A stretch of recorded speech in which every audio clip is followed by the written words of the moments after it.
Mo kí gbogbo ọmọ Yorùbá jákèjádò àgbáláyé. Mo kí gbogbo èèyàn ọmọ aládé o, a kú dédé àsìkò yìí. Oòduà á gbè wá o, kò ní gbé ọ̀dàlẹ̀.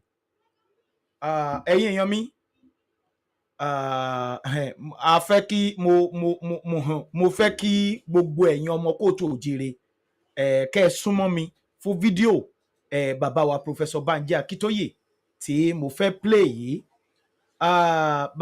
Bàbá sọ àwọn ọ̀rọ̀ kan nínú fídíò tí mo fẹ́ fi sórí ayélujára wa lórí YouTube wa lénìí. Ẹ̀yin èèyàn mi, àwọn ọ̀rọ̀ tó wà nínú fídíò yìí ni mo fẹ́ kẹ́ ẹ gbọ́ o. Ó ṣeé ṣe kẹ́ ẹ ti wo fídíò yìí, ó dẹ̀ ṣeé ṣe kẹ́ ẹ má ì tí ì rí. Fáǹfààní èyí tẹ́ ẹ ti wò ó, màá fẹ́ kẹ́ ẹ tún farabalẹ̀ dáadáa. Lẹ́yìn fídíò yìí, ó láwọn information kan tí èmi àròlé tí mo fẹ́ pass out. Ẹ̀yin èèyàn mi, ẹ farabalẹ̀ dáadáa o. Ẹ farabalẹ̀ dáadáa. Mo kí gbogbo wa pátápátá wípé a kú ìsinmi òní. Ọba mi Èdùmàrè á fi ìsinmi alálùbáríkà á fi sínú ayé gbogbo wa o. Ilẹ̀ Yorùbá Olódùmarè á gbà fún wa. Ká tó máa lọ lórí ètò tòní, ẹ jẹ́ á kọ́kọ́ gbọ́ national anthem wa. Lẹ́yìn náà ká fi ìbà fún Olódùmarè ká wá wọnú ètò wa tòní lọ. Torí pé ọ̀rọ̀ tó ń bẹ tí àjọ fẹ́ sọ, ẹ ṣé mo dúpẹ́. Ẹ bá mi máa share ètò yìí bẹ́ẹ̀ bá ṣe ń wọlé. Ẹ bá mi máa share ètò yìí.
Mo jẹ́ ẹ̀jẹ́ fún orílẹ̀-èdè mi ilẹ̀ Odùduwà tó ń ṣàn fún wàrà àti fún oyin, ilẹ̀ tó kún fún àwọn akọni ọgbọ́n, ètò àti òye.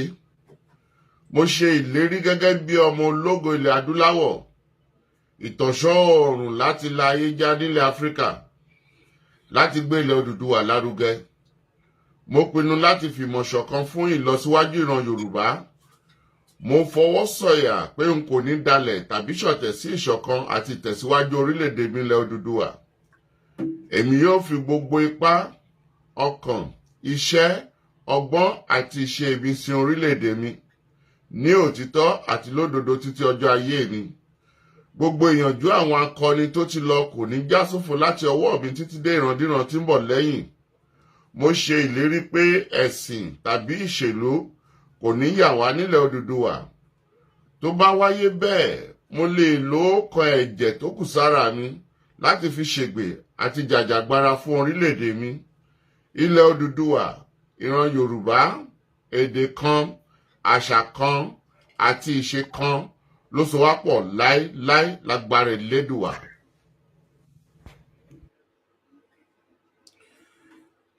Mo kí gbogbo ẹ̀yin olólùfẹ́ mi lẹ́ẹ̀kan sí i. Happy Sunday gbogbo ẹ̀yin ọmọ aládé pátápátá jákèjádò àgbáláyé. Èmi ọmọ yín náà ni àbúrò yín, àrólé ọmọ bàbá 1010, ọmọ Olú Mike, ọba lọ́la JP. Ajìjàǹgbara fún ìdásílẹ̀ orílẹ̀-èdè Yorùbá. Ìránṣẹ́ Olódùmarè yín, òun náà ni o. Ẹ jẹ́ ká kọ́ fìbà fún Olódùmarè lọ́jọ́ tòní. Olódùmarè a dúpẹ́ lọ́wọ́ yín o. Ọba àwọn ọba elétí gbóǹgbàròyé, alágbádá iná, aláwọ̀tẹ́lẹ̀ oòrùn.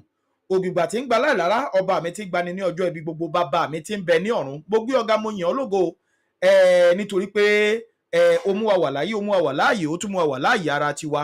adúpẹ́ lọ́wọ́ yín fún àlọ́ àti àbọ̀ wa ilé yìí tí ẹ̀ ń pamọ́ bí ewu ṣe ń wuni lọ́tún tó wuni lọ́sì ó jẹ́ kó dọ́dọ̀ wa Olódùmarè ó mà ṣeun o àwọn ewu tí wàá ń wuni lọ́tún wuni lọ́sì yìí Olódùmarè á fẹ́ kó bá wa dá dúró ní ilẹ̀ Yorùbá ní pàtàkì Olódùmarè gbogbo ogun Fúlàní ìdààmú Fúlàní bá wa dá dúró o torí pé agbẹ́kẹ̀lé ọ a mọ̀ pé ìwọ lọba tó lè ṣe tá a bá ń ṣiṣẹ́ a tún gbọ́dọ̀ máa fi àdúrà rẹ náà ká tó máa fi kún kó máa gáìdì wa kó máa wà pẹ̀lú wa kó máa bá wa ṣe ilẹ̀ Yorùbá má jò dìtàn o gba ilẹ̀ Yorùbá fún wa kó gba ilẹ̀ Yorùbá kó sọ di Yorùbá nation kó sọ di bẹ́ẹ̀ fún wa gbà wá kúrò lọ́wọ́ Nàìjíríà o gbà wá kúrò lọ́wọ́ ìfìyàjẹni Nàìjíríà Olódùmarè ṣàánú fún wa gbogbo àwọn sọ̀rọ̀sọ̀rọ̀ tá a jọ ń sọ̀rọ̀ fún Yorùbá nation yìí tí ìwọ Ọlọ́run Elédùmarè tó yàn tó ta òróró sí lórí wá dáàbò rẹ bò wá o ṣàánú fún wa o ràn wá lọ́wọ́ o gbogbo ibi tó ti yẹ kó ti jà fún wa ń bẹ̀ o gba Yorùbá nation fún wa o Jésù Kristi agbára wa àmín. Mo kí gbogbo ẹ̀yin ọmọ Yorùbá lẹ́ẹ̀kan sí akú òǹgbẹ akú àwẹ̀ àsìkò àwẹ̀ yìí Olódùmarè a fi ṣe ohun tó dára a fi ṣe ohun ẹ̀yẹ nínú ayé gbogbo wa gbogbo àwa tá à ń gbàwẹ̀ yìí gbogbo àwọn ẹ̀bẹ̀ àdúrà wa sí Olódùmarè á yọ̀ǹda rẹ̀ fún wa o ẹ̀yin tẹ́ ẹ̀dẹ̀gbá náà Olódùmarè á wo àsìkò àwẹ̀ yìí á bá mi ṣàánú fún gbogbo wa o Elédùmarè á dúró tì wá ẹ̀yin ọmọ ìyá mi nínú ẹ̀sìn mùsùlùmí mo kí yín ẹ kú òǹgbẹ ẹ̀yin ọmọ ìyá mi nínú ẹ̀sìn kìrìsìtẹ́nì mo kí yín náà o àkú àwẹ̀ ọba mi Èdùmàrè á gbọ́ àdúrà gbogbo wa ẹ̀yin ènìyàn mi ó ní live program kan live video kan tí bàbá wa Professor Banji Akintoye tí wọ́n fi ohùn ránṣẹ́ bàbá yìí nínú fídíò yìí ẹ máa rí pé bàbá yìí ó ń bínú bàbá yìí ń bínú bàbá yìí bínú ó fi àwọn ọ̀rọ̀ tó ní agbára kan ránṣẹ́ sí bàbá gẹ́gẹ́ bí bàbá ṣe sọ ọ̀rọ̀ yẹn nínú fídíò yẹn ó ní brọ́dà wa bàbá Bola Tinubu bàbá yìí ó sọ àwọn ọ̀rọ̀ yẹn ó ní agbára ẹ̀yin èèyàn mi máa fẹ́ kẹ́ ẹ farabalẹ̀ ká ẹjá tún jọ jókòó ó ṣeéṣe kẹ́ ẹ tútù wò ó pé mo ti wò ó níbì kan ṣùgbọ́n ẹ̀yin èèyàn wa kan tẹ́ bá kọ̀ wo fídíò ẹ̀ kọ̀ máa wo fídíò gàràgà ni ṣùgbọ́n máa fẹ́ kẹ́ ẹ farabalẹ̀ kẹ́ ẹ gbọ́ àwọn ọ̀rọ̀ tí bàbá wa Professor Banji emeritus wa bàbá wa Banji Akintoye tí wọ́n sọ nínú fídíò yìí ẹ̀yin náà á mọ̀ wípé àsìkò ti tó fún àwa ọmọ Yorùbá torí bàbá sọ ọ̀rọ̀ kan nínú fídíò yẹn màá tún fẹ́ kẹ́ ẹ gbọ́ o bàbá ní pé a gbọ́dọ̀ gba ọ̀nà mìíràn yọ láti gba Yorùbá nation ọ̀nà mìíràn pé bàbá jẹ́ kó yé wa nínú fídíò yìí pé wọ́n kọ lẹ́tà sí nígbà ayé Buhari pé wọ́n kọ lẹ́tà sí ṣùgbọ́n kàkà tó yẹ kí Buhari kó dá wa lóhùn ṣe ló tún pa ọmọ Yorùbá sí lójoojúmọ́ the same letter yẹn bàbá ní àwọn ti kọ sí Tinubu ṣùgbọ́n kàkà tó yẹ kí Tinubu tún dá wa lóhùn níṣe ni Tinubu tún fi ẹ̀mí ọmọ Yorùbá ń ṣòfò sí lójoojúmọ́ ẹ̀yin èèyàn mi mo fẹ́ kẹ́ ẹ farabalẹ̀ dáadáa bàbá narrate àwọn story yìí láti ibi tó ti bẹ̀rẹ̀ ó narrate ẹ̀ débi tá a dé ẹ̀yin èèyàn mi tẹ́ bá wá wo fídíò yìí tán tẹ́ bá gbọ́ tán àwọn ọ̀rọ̀ kan ń bẹ tí èmi àròlé ọmọ bàbá tẹ́ntẹ́ tí mo fẹ́ fi léde bẹ́ẹ̀ náà ni a máa ṣe àfihàn bàbá ṣe ń play fídíò yìí la máa ṣe àfihàn àwọn atrocity tí àwọn Fúlàní ń commit ní ilẹ̀ Yorùbá every day by day ẹ̀yin èèyàn mi bí mo ṣe ń bá yín sọ̀rọ̀ yìí àwọn àgbẹ̀ kan pè mí ṣùgbọ́n mo ní kó jọ kó bá mi mú ẹ̀rí wá ó ló dáa òun máa wò ó bóyá òun lè rí fídíò bóyá òun lè rí picture àbí fídíò send sí mi ó láwọn Fúlàní lọ síbi tí àwọn àgbẹ̀ kó iṣu sí nínú oko wọ́n bẹ́ná sí òun ni mo ṣe lo picture tí ẹ rí lójú fọ́nrán yìí òun ni mo ṣe lò ó tẹ́ ẹ rí lórí fọ́nrán yìí òun ni mo ṣe lo picture yẹn ó ní àwọn ibi tó ń tọ́jú àwọn iṣu nǹkan kan sí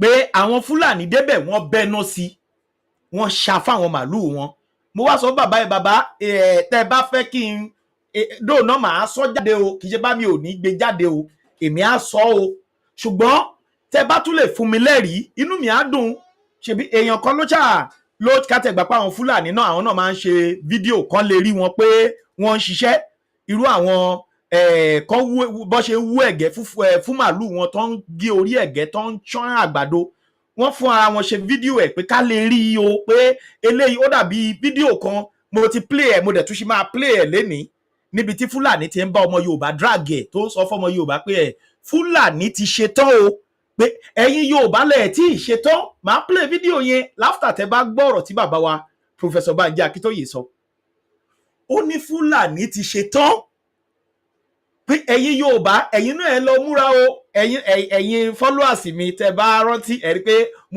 mo máa play video kò dẹ̀ sígbà tí bá ti play inú máa ń bí ẹ̀yin ọmọ Yorùbá ni màá tún play ẹ̀ lédi kẹ́ ẹ bá lè mọ̀ pé ohun tó ṣẹlẹ̀ ńgbà yẹn ṣì ń continue lọ ọ̀rọ̀ tí Fúlàní yẹn sọ ó ti ń ṣẹlẹ̀ ó ní Yorùbá ni ò múra ó ní Fúlàní ti bẹ́ńbẹ́ tí ó ti múra tán ìyẹn wá bẹ́ẹ̀ lọ́wọ́ ẹ̀ pé ṣé ẹ fẹ́ pa Yorùbá ni ó ní pátápátá bó ṣe lò ó nìyẹn bó ṣe lo statement yẹn nìyẹn bó ṣe lo tóun yẹn nìyẹn ó wá bẹ́ẹ̀ lọ́wọ́ ẹ̀ ó ní Fúlàní tó ti wá múra ṣé ẹ fẹ́ pa Yorùbá ni Fúlàní yẹn wá dá lóhùn ó ní pátápátá ẹ jọ̀ọ́ ṣé kìí ṣe pátápátá báyìí wọ́n dóko ẹ̀gẹ́ wọ́n wú gbogbo ẹ̀gẹ́ fún màálù ṣé ń ṣe pátápátá bàbá yẹn ni wọ́n kọlu ibi tó kó iṣu sí wọ́n bẹ́nu sí ṣé ń ṣe pátápátá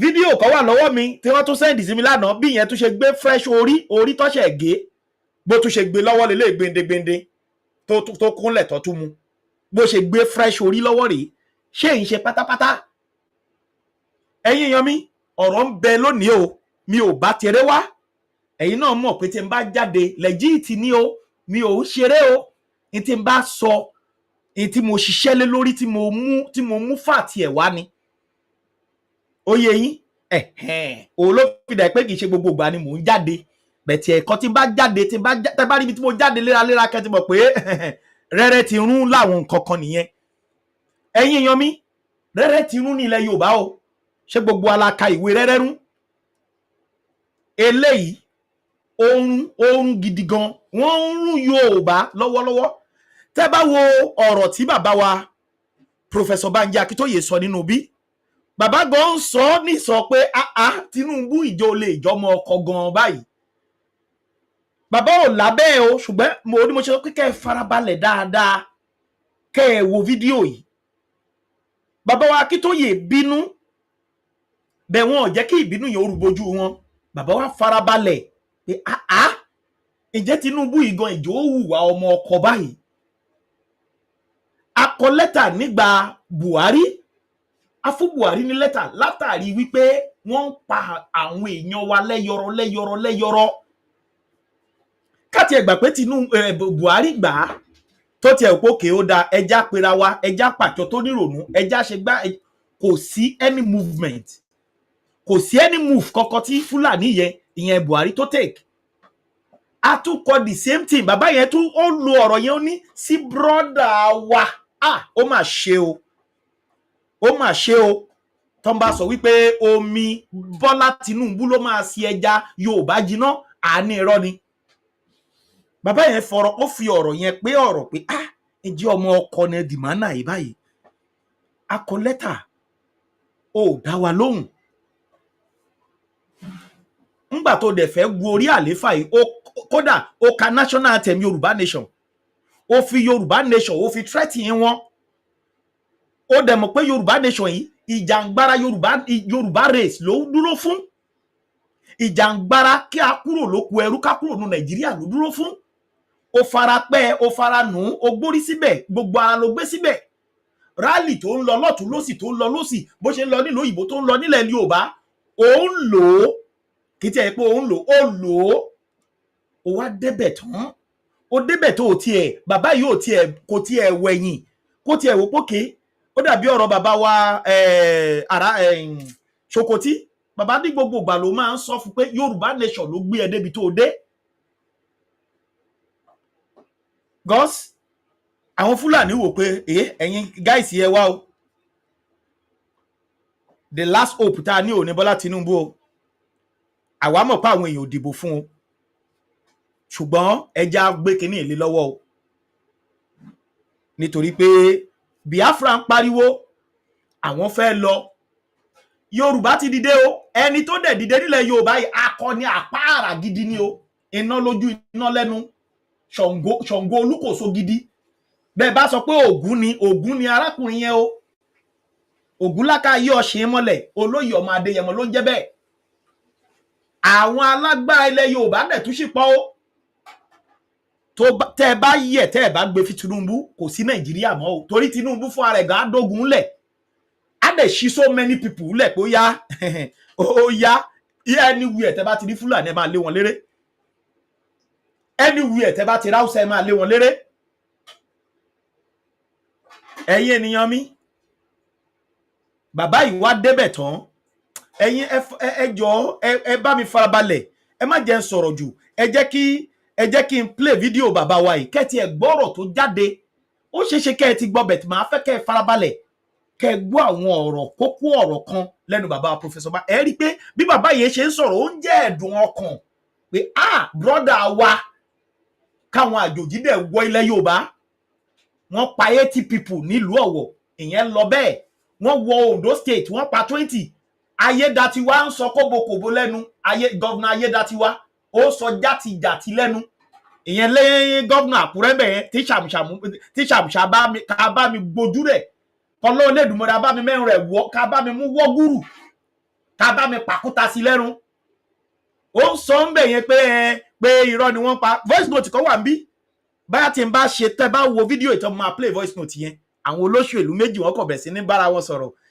mo gbọ́ bí eléyìí mo gbọ́ kíní kan látàyè gílígán Akérédolú làwọn náà ti win ní ilẹ̀ yẹn ni wọ́n ti fún ilẹ̀ yẹn fáwọn Fúlàní nígbà táwọn Fúlàní wà bẹ́ẹ̀ wọn ò fẹ́ kẹ́ anybody bá wọn gbé níbẹ̀ yẹn òun ló fi dà pé wọ́n lé wọn sẹ́yìn ìyẹn wá sọ pé òun gbọ́ pé wọ́n sọ pé wọ́n pa 20 people ó ní bóyá eléyìí tó ti ṣẹlẹ̀ tẹ́lẹ̀ kẹ́ ẹ máa gbọ́ àwọn olóṣèlú tọ́lọ́run Lédùmarè bá wa pàkúta sí wọn lẹ́nu tọ́ bá sọ pé pàkúta pé kí wọ́n la ẹnu èèyàn kọ́ fọ̀ọ̀sì ẹnu ẹ̀ kọ́ la ẹnu ẹ̀ kọ́ gbé òkúta kọ́ wá bẹ̀ sí ni máa ṣá àbí kọ́ pa kọ́ kó yẹ̀pẹ̀ kọ́ kó sí lẹ́nu kọ́ bẹ̀ sí ni kó máa jẹ́ òun náà ń pè òun làkúrẹ́ máa pè kọ́ lọ́n pàkúta sí ọ lẹ́nu torí wọn lọ́ọ́ máa fọ̀ọ̀sì wọn kó òkúta sí wọn lẹ́nu láìpẹ́ yìí láwọn gáìsì wọ̀nyí nítorí ìjẹkújẹ tiwọn wọn ò kọ̀ kí gbogbo ẹ̀mí kó sọnù léde voice note kan wà lọ́wọ́ mi náà tí ẹ bá gbọ́ báwo olóṣèlú yẹn ṣe ń sọ̀rọ̀ àṣírí wọn ti tú máa play voice note yẹn máa play ẹyọ ọmọ Yorùbá ẹ wá jókòó ẹ wá ṣe mọ ìtumọ̀ ohun tó fi mú kí Tinubu fi mú ọmọ ẹ pé dandan ó gbọ́dọ̀ rúùlù l'Ondo State ó pẹ ló gbàgéje fọ ọlọ́fẹ́ báyé ẹ̀jẹ̀ á rúùlù l'Ondo State ìtànà àmúpá now tó fi fẹ́ rúùlù lẹ́kọ̀ọ́ ó ti yé ẹ wá mọ mímì ẹ̀ ìtumọ̀ ẹ̀ tó fi tí bàbá ẹ̀ fi ní dandan ó gbọ́dọ̀ di gọ́vnà ṣé Tinubu lórí mo ń gbọ́ pé ẹ̀yìn kan yín mú pé ṣó lè ṣe Tinubu òbó sọ pé Dàpọ̀ Abíọ́dún gbà tó fẹ́ máa sun ẹkún tí ikùn mú fẹ́ máa jáde lójú ẹ̀ tó gbà sí á fún ṣùgbọ́n òun lòún gbà fún ẹgbọ́ tó sọ ó sọ clearly ni ó sọ lópúnlì ni kì í ṣe pé ó sọ lẹ́yìn so tó fi hàn pé bí Èkó fẹ́ bẹ́ẹ̀kó kọ̀ Tinubu ti di gọ́vnà Ṣèyí ti di gọ́vnà rẹ́dì àfi tí Olódùmarè bá wa pàkúta sí gbogbo wọn lẹ́nu ní rálì ilé tó ń bọ̀ yìí ẹ̀yin ènìyàn mi àwọn ọ̀rọ̀ ń bẹ lórí fóònù tí mo ti gbàjọ à bẹ lẹ́sẹlẹ́sẹ màá bẹ fún yín lẹ́sẹlẹ́sẹ ó ti yé òun mo yọ pé mi ìwà ṣeré rárá ó ti yé ẹ̀yin ni kẹ́ẹ̀kọ́ ṣàánú mi kẹ́ ṣàánú kí tí ẹ ṣe àánú tèmi nìkan ẹ ṣàánú ilẹ̀ Yorùbá ẹ bá mi gbé ètò yìí rìnrìn àjò kẹ́ ẹ tún ṣe bẹ́ẹ̀ ṣe máa ń ṣe mo dẹ̀ fẹ́ kẹ́ ẹ mọ̀ pé gbogbo ohun tá à ń ṣe nínú Yorùbá nation bó bá ṣe bẹ́ẹ̀ ṣe ń ṣiṣẹ́ bẹ́ẹ̀ ṣe ẹ̀yin tẹ́ ẹ̀ ń wò wá lẹ ṣiṣẹ́ jù ẹ̀yin yẹn gan lèmi àrólé máa ń gbóríyìn fún jù torí pé tí ò bá sí ti yín gbogbo ibi tí ọ̀rọ̀ wa ń dé yẹn ò ní débẹ̀ mélòó ni mo lè share platform mélòó ni mo mọ̀ ìlú mélòó ni mo lè rìn dé bẹ̀tọ̀ oríṣiríṣi ìlú tẹ́ ẹ wà lẹ ti ń share ẹ̀ síbẹ̀ ẹ máa pẹ́ má jò sún yín o torí tó bá sún yín omi àtẹ̀yìn wọ ilẹ̀ Yorùbá lẹ́nu o tó bá sún yín ṣe bó la ti ń sọ ń sìn security Nàìjíríà ń sìn even Tinubu ngan ti ń fún ara ẹ̀ sọ ọ́ sìn pé ètò ààbò nílẹ̀ Nàìjíríà ó pé iṣẹ́ gbogbo wa ni kì í ṣe iṣẹ́ ìjọba mọ́ bẹ́ẹ̀ billions wọn àwọn ló dá ń pín. So ètò ààbò ní Nàìjíríà sí ó ti dá tèmi àti ẹ̀rí ní last program tí mo ṣe mo ní ẹ máa pe àwọn olórí ọlọ́dẹ ìlú yín lábúlé kẹ́ ẹ tètè ṣiṣẹ́ bẹ́ẹ̀ ṣe máa lé Fúlàní dànù torí wọ́n ti yí wa ká. So ẹ̀yin tẹ́ ń share program wa Olódùmarè á jẹ́ kẹ́ ẹ jẹ́ṣẹ́ ọwọ́ yín èmi náà jẹ́ tèmi nílé ayé yìí ni o gbogbo iṣẹ́ tí mo ṣe nílé ayé mo gbà ládùúrà kó Olódùmarè jẹ́ kí n jẹ́ tọmọtọmọ ẹ̀yin náà ẹ ṣàdúrà tí yín lórí Yorùbá nation yìí kó jẹ́ ń jẹ́ kí n jẹ́ tọmọtọmọ kó má jẹ́ ń ṣàṣedànù ẹ̀yin náà ò ní ṣàṣedànù torí pé gbogbo àjọ ń jà fún better life ni pé ká ní ẹ̀yin tẹ́ wà nílùú òyìnbó kẹ́ lè máa wálé pẹ̀lú ìrọ̀rùn àìmọye àwọn èèyàn tí ò fẹ́ délé mọ́mí mo máa ń sọ bàbá kan dìídì ń pè mí pé ibi tó fẹ́ sí ní New York l'Amẹ́ríkà ò tẹ́ra lẹ̀ ẹbẹ̀ sílẹ̀ pé flower abẹ everyday ló máa ń wẹ̀ tiẹ̀ sílẹ̀ torí pé òun ò fẹ́ kọ́ lọ sí sínú pé wọ́n sí òun sí Nàìjíríà gan pé òun àpáàdì ni pé kò sí pé báyọ̀ Ọlọ́run fẹ́ George pé akọ̀ béèrè pé ń bo ló ti ń bọ̀ wá sọ pé Nàìjíríà bàbá yìí ni. So ẹ̀yin èèyàn mi ẹ bá wa máa share ẹ má jò sun yẹn má jò rẹ̀ yín ẹ máa pín ẹ máa gbé rìnrìn àjò torí pé àmọ́jọ́ tó máa bọ́ sọ́wọ́ èèyàn kan tó ẹ pé òun tátún dìde lórílẹ̀‐èdè kan bẹ̀ yẹn tádẹ̀ tún dìde pé irọ́ òun náà tún fẹ́ bẹ̀rẹ̀ sí ní jà tádẹ̀ ràn wá lọ́wọ́. So ẹ bá wa máa share ẹ Olódùmarè á dúró ti gbogbo wa á ní ṣe àṣedànù. Ẹ̀yin ènìyàn mi ẹ farabalẹ̀ ọ̀rọ̀ ń bẹ nínú fóònù mi ń bí voice note ń bẹ ń bí tẹ̀ máa gbọ́ tẹ̀yìn gbà kọ hà pé o kẹ́ ẹ wo bí ayé wọn ṣe rí kẹ́ ẹ wo èrò wọn fún wa kẹ́ ẹ wo èròǹgbà wọn fún wa ó ti yé so kò jẹ́ bó ṣe jẹ́ o ẹ̀yin ènìyàn mi ẹ já sáré lọ sọ́dọ̀ bàbá Professor Banji Akintoye kẹ́ rí ẹ̀dùn ọkọ̀ bàbá yìí sí Bola Ahmed Tinubu pẹ̀lú gbogbo nǹkan tó ń ṣẹlẹ̀ ní ilẹ̀ Kóòtù Òjìire àti Yorùbá nation. Ọba wa ẹ̀yin wa adúpẹ́ pé program yìí àná ni a ti ń ṣe lọ ṣùgbọ́n àbẹ̀ ni pé nẹ́tíwọ̀kì fẹ́ ṣe bákan mo rò pé ẹ ti ń rí bàbá báyìí ní ojú múmáwòrán wa báyìí bàbá náà ni ẹ ń wò lélẹ̀ tí a nílè dènà pẹ̀lú rárá torí pé gbogbo ọmọ Kóòtù Òjìire òun náà ni ẹ fẹ́ gbóhùn bàbá tí ẹ fẹ́ gbóhùn wọn mo sì ń gbà á ní àdúrà gbogbo kan fún wa bá wa sọ Olódùmarè yóò jẹ́ kí ó jọ yé àwa àti ẹ̀yin torí pé lónìí bàbá ṣe tán láti bá wa sọ̀rọ̀ láì ní mú ọjọ́ solókùn ẹ jẹ́ kí n kọ́kọ́ kí gbogbo àwa mùsùlùmí pé a tún kó àbájá àtàwọn ètò ní àwa tá a ti gbàjá àtàwọn tá a ń gbà lọ́wọ́ pé Olódùmarè yóò gbọ́ àdúrà wa lásìkò àwẹ̀ yìí ẹ jẹ́ kí n kí àwa kìrìsìtẹ́nì pé a tún kó àwẹ̀ náà torí pé àwẹ̀ ti báwẹ̀ lẹ̀ àti mùsùlùmí àti kìrìsìtẹ́nì náà ni àjọ ń gba ilé ìbọ̀sùn pé ohun tó yẹ kí a fi àwẹ̀ yìí ohun tó yẹ ká fi sùn òun náà ni pé ká fi bí Ọlọ́run pé gbogbo ohun tí ó mú kí rírì Nàìjíríà tí ó mú kó dàrú ní kíákíá kọlọ kó wọlá àwẹ̀ kó jẹ́ kó wá sí ìmúṣẹ ó yẹ ká ní point of prayer kí á dá ojú àdúrà wa tí àdàpọ̀ ní tẹ̀lé mú kí ó gbẹ̀yìn tẹ̀tí wọlé pẹ̀lú báwa ṣètò yìí ẹ bá wa pín ẹ jẹ́ kó kárí ilé ẹ jẹ́ kí ó kárí oko kí bàbá kí àwọn èèyàn tó fẹ́ gbọ́ wọn kí wọ́n lè gbọ́ wọn pọ̀pọ̀ láì ní dènà pẹ̀lú bàbá ẹ káàbọ̀ sí orí ètò wa fún tòní nẹ́tíwọ́ọ̀kì wa àti olóòtú tó àwọn èèyàn wọn fẹ́ gbọ́ yín bẹ́ẹ̀ kí bá mi kí àwọn ará ilé bàbá.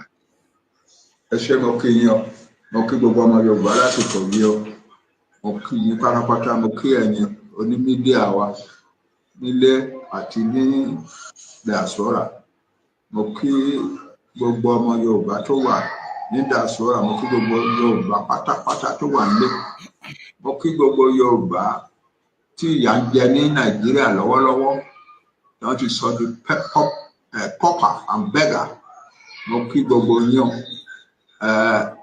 ẹ kú àsìkò yìí nǹkan tí mo fẹ́ sọ ó ṣe pàtàkì púpọ̀ kì í ṣe Yorùbá wa nìkan ni mo fẹ́ sọ sí nǹkan tó yẹ kí n sọ kí gbogbo ayé gbọ́ ni àti débi tá à ń lọ káàdà wa máa sòótọ́ tó máa gbé wa jáde kúrò nínú àjàgà Nàìjíríà lókù torí náà ẹ fún mi láyè ẹ ní bínú sí mi tí n bá sọ nǹkan tí mo fẹ́ sọ lénìí ní èdè English tí àwọn púpọ̀ káàkiri ayé máa lè gbọ́ mo fẹ́ particularly àwọn tó ń ṣèjọba ayé kan lè gbọ́ nǹkan tí mo sọ ó má di pé wọ́n ṣe wá sọ pé kí ló ń sọ wọ́n á máa translate fún wọn What I have to say today is very important. It is so important that I will not be rendering it in the Yoruba language, because it is a message not only for the Yoruba people, but for the entire world, for the international community. I want significant entities in the international community to hear me clearly, because we Yoruba, we have reached the point now. We have reached what we regard as the door to our goal. And we need to let the world know what we are doing and why we are doing it. We were included in what is now called Nigeria in 1914 through an amalgamation, which the British organized by themselves alone, without any input or signature from any Yoruba person or authority. Our traditional rulers existed, but they were not invited to be part of it. There were highly educated Yoruba people in our country. We have been producing university graduates as far as the late 1850s, but none of the leading citizens of our land was invited to be a signatory to the amalgamation decree of 1914, of January 1, 1914. We were treated like a conquered people, even though we were not a conquered people. And we were included in a country whose purposes we did not know. Nigeria was created in 1914 for the purpose of benefiting British colonial interests in Nigeria. The British were saddled with, found themselves as rulers of two protectorates, one in southern Nigeria, one in northern Nigeria. The one in northern Nigeria could not produce the income, the revenues to pay the salary of the British officials working in the northern protectorate. And so it became necessary for the northern protectorate to appeal to the British government annually for subsidies to enable them to pay their salaries.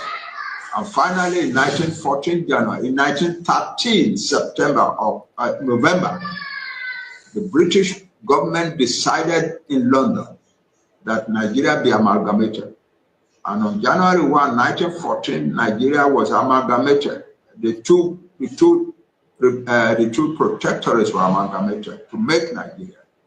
That meant essentially no more than that the resources of the South was being used to finance the protectorate of the North.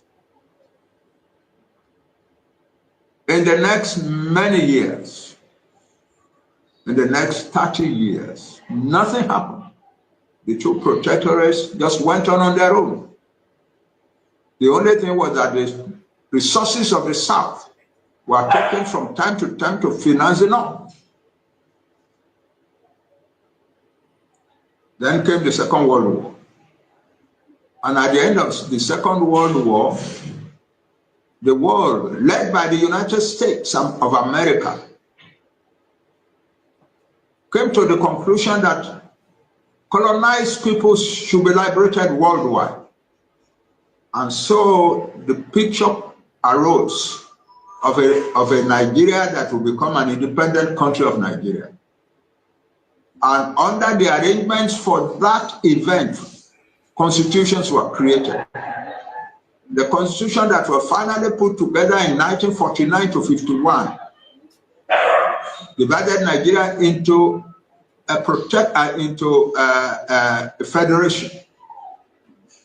And the North was made a region, the protectorates in the South. The Southern Protectorate was divided into two, an Eastern region and a Western region.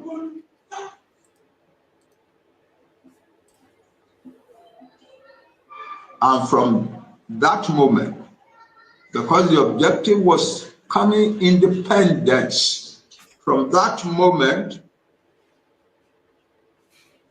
the British began to manipulate to ensure that the Northerners would rule the country. And what was the qualification of the Northerners? Especially the small group that ruled the North, the Fulani. What was their qualification? One, they were believed not to be African. They were not of African origin. They were a Middle Eastern people who had been migrating westwards to North Africa and to West Africa. And because they were not indigenous to the land, the British regarded them as easy to handle and manipulate. Then their further qualification was that education. And they had no intention at all. They showed no intention at all to accept Western education. And so the British thought, wow, these people, for us to be able to exploit Nigeria after independence, these are the people we must hand power over to. So the British, from 1951 to 1960, manipulated everything that could be manipulated. The sizes of the regions, the borders of the regions, the constitution, the election, ultimately, the election of 1959, the pre-independence election,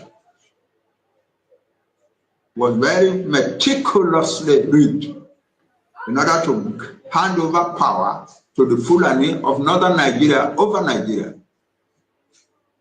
And we are not saying anything that is new here. Even the man who was chairman of the group, of the British colonial group that masterminded the secret operation that produced the rigging for the North, has written in his memoir, and he has appeared on television a number of times before his death. So at independence, therefore, the Fulani of northern Nigeria, living on the population size of the Hausa, became the rulers of Nigeria. And the Hausa themselves, who was, they used to talk of Hausa Fulani. The Hausa were very viciously suppressed. So that Hausa Fulani meant essentially simply Fulani. And the Fulani regarded their duty as not to develop Nigeria, not to develop a country. They didn't know what to do to develop a country. They didn't have the education or the inclination for education or the inclination for modern skills. So they decided that the thing to do was to suppress the other peoples of Nigeria. And so they immediately took advantage, took hold of their Islamic faith, of their strong Islamic faith, as an instrument for subduing the rest of Nigeria. That's what they had used to suppress the Hausa people. So they decided to use it now to suppress the rest of Nigeria. Meanwhile, Christianity had spread in the middle belt of the north and in the south, southeast and southwest, the homeland of predominantly the Yoruba and the Igbo people. But the Fulani were determined to make that kind of fundamentalist and jihadist Islam roll over the whole of Nigeria. Their spokespersons constantly talked of they are going to conquer until they have dipped the Quran in the sea, on the coast, on the Atlantic coast of Nigeria. 11 days after the independence, after the celebration of independence, their leader, Sir Madu Bello, the Sardauna of Sokoto, said to a newspaper, to a local newspaper, this new country called Nigeria shall be an extension, listen carefully, shall be an extension of the estate of our great-grandfather Osman Danfodio. We must use the peoples of the middle belt, that is the middle belt part of the north, as willing tools, and the highly educated peoples of the south, the Yoruba, the Igbo, the Ijaw, and so on, as conquered territory, and never let them rule over us, and never let them control their own future.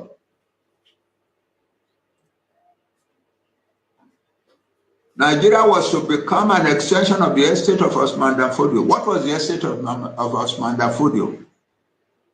Conquest by Islam, by fundamentalist jihadist Islam, period. So the whole of Nigeria was to be rolled over by Islam. And that is the agenda that they have been pursuing since then. As soon as Nigeria became independent, the northern rulers of Nigeria decided that the first enemy to be handled, the first enemy to be subdued, were the Yoruba of the Southwest, who are the most educated people in Nigeria, the largest single ethnic group, the people who had produced Africa's first program of free education, and so on. But they were in danger. They were an enemy from two perspectives. The first is that they were a people, they are still a people, who have a tradition of religious tolerance, which has created a situation in which there were millions of Christians and millions of Muslims and millions of traditional worshippers among the Yoruba people. An American team that studied Nigeria, that did some research on Nigeria for an agency of the American government, wrote in 2003.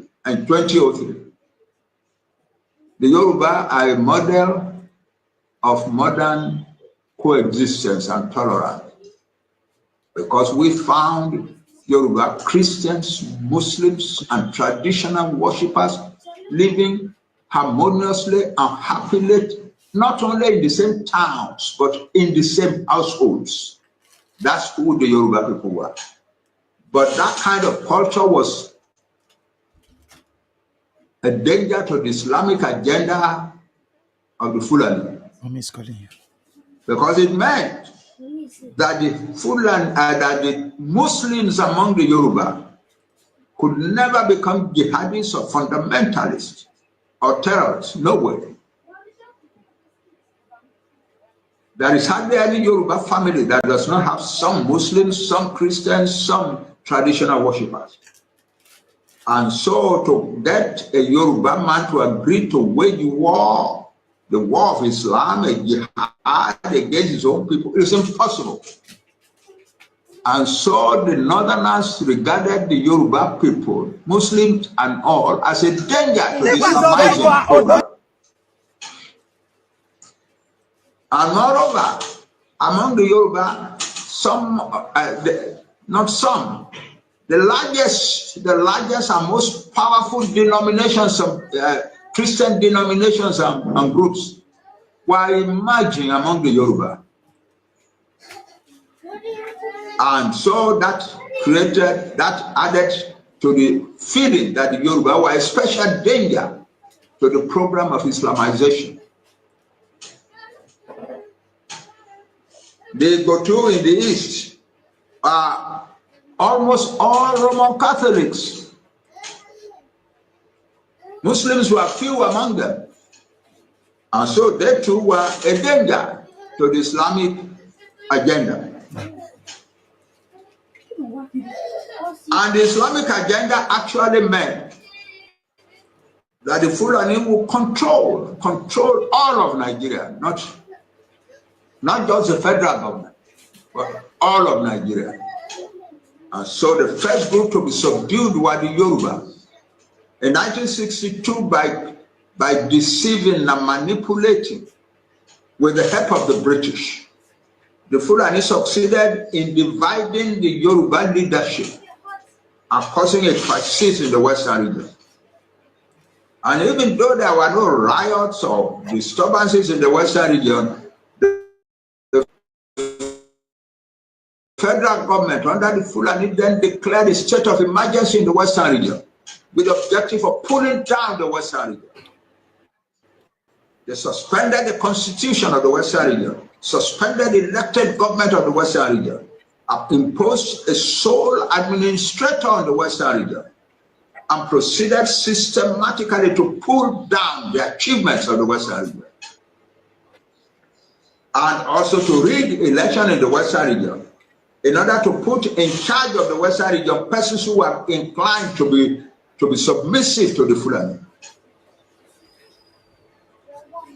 So my brothers, educated people like me, and businessmen, and the Yoruba elite in general, you are getting this, who are getting this message wrong, who are not getting this picture correctly, to begin to educate themselves and get it correctly.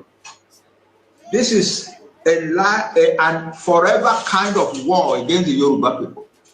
It will never stop. And the Fulani themselves say it anyway. We are ready to fight this war forever. We are ready to fight it for decades, for centuries, until we win, until we dip the Quran in the sea, until we turn every one of these people into jihadist, fundamentalist Islamists. The same thing with the Igbo. The same thing with the Igbo in the south. And the Edo, the highly civilized kingdom of the Edo people.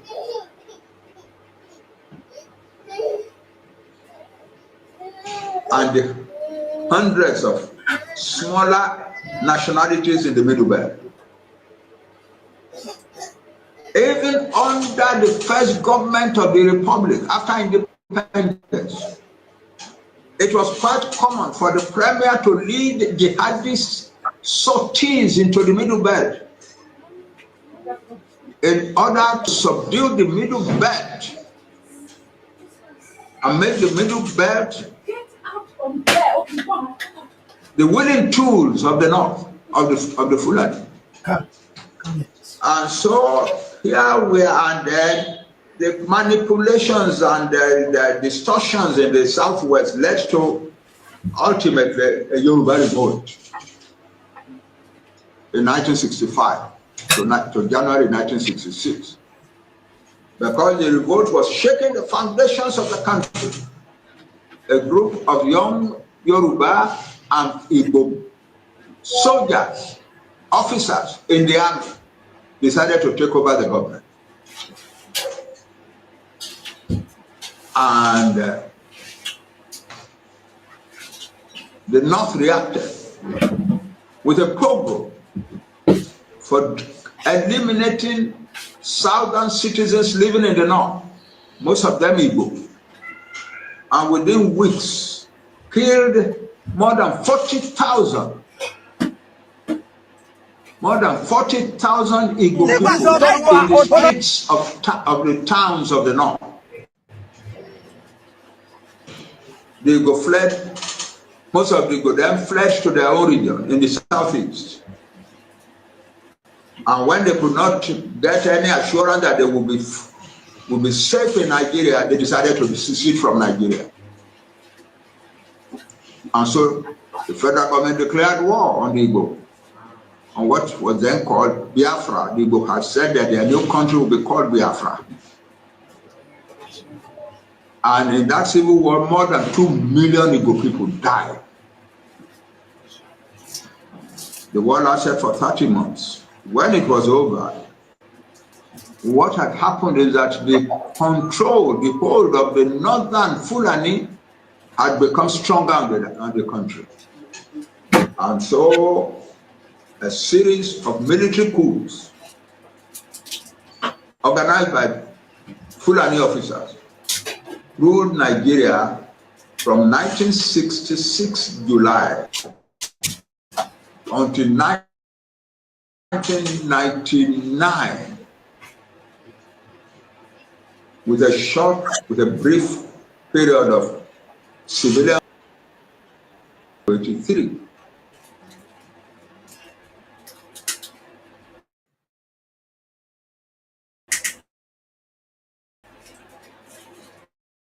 And what did these military rulers actually try to do? We also say usually that the centralized government in Nigeria. No, that's not all the full.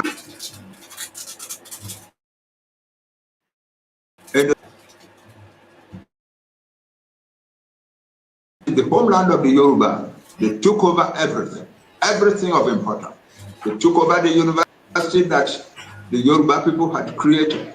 They took over the roads. They took over development projects. They took over, for instance, the great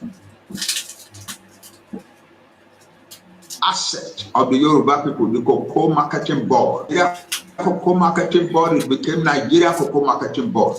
And they appointed a northerner as chairman of the cocoa marketing board, a chairman who had never seen a cocoa tree in all his life. Then they took some of the estates that the Yoruba people had established in Ikeja and Papa and so on, and handed it over to individuals, some of them northerners. And that's what happened. And they destroyed the rest of the economy of the Yoruba. The large plantation of palm trees in Okitipupa were allowed to be abandoned, more or less, because the federal government, under these military rulers, believed that they should not allow the Yoruba to return to the position of high development that they had achieved before independence. So everything was abandoned. Everything was taken over and abandoned. The palm tree, the huge palm tree plantation in Okitipupa, perhaps the largest palm tree plantation on earth in the world, was abandoned. The factory that produced oil from it was also abandoned. The large rubber plantation to the west of Okitipupa was also abandoned. The second largest rubber plantation in Africa, and so too was the citrus plantation in Ijebu. So the Western region's economy was systematically dragged down. The Western Nigeria Development Corporation, which had been the largest single agglomeration of investment capital in Africa, was gradually pulled down.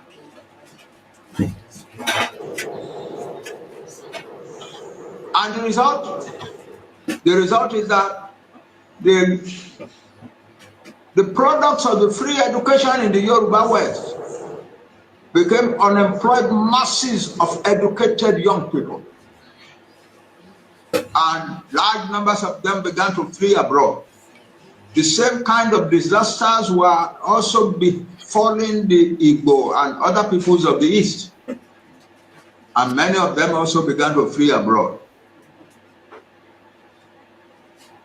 That's where countries like the United States, Canada, and the United Kingdom have received large influxes of immigrant educated men from Nigeria, mostly of Yoruba descent and to a smaller extent of Igbo descent.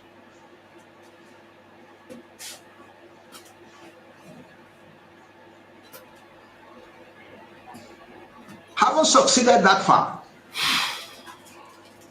the Fulani finally decided we have to conquer this country fully. We have succeeded politically.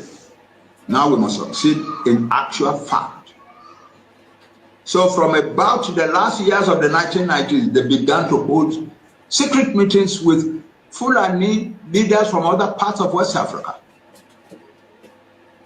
By 2011, they had come to the conclusion that they could conquer Nigeria. And what they were going to use were the Mujahideen. Mujahideen means masses of illiterate paupers, trained and armed and turned into soldiers, militias, militarized poor, the Mujahideen. And it is they who have been ravaging Nigeria since 2015. When our brothers began to work with Buhari's party in 2013 and so on, they were doing what appeared to them to be a good thing, trying to save Nigeria. But they did not know that they were empowering the Islamic Fulani in a new manner over Nigeria. And under Buhari, it quickly became clear that he was there to see to it that the Fulani actually conquered and controlled Nigeria. And so large numbers of people began to get killed. Farmers were expelled from their farms or killed on their farms. Their wives were raped, their daughters were raped and killed.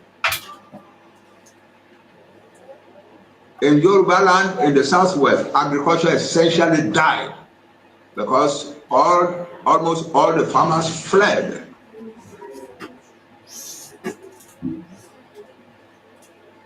But the Western world was supporting the Fulani and propagating the lie that what was happening in Yoruba land and Igbo land and so on was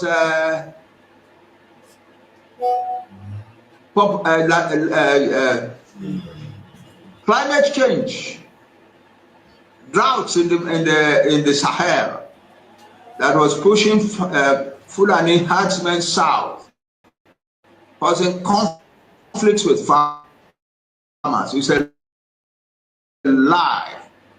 It was a plan to conquer the southwest and the southeast of Nigeria.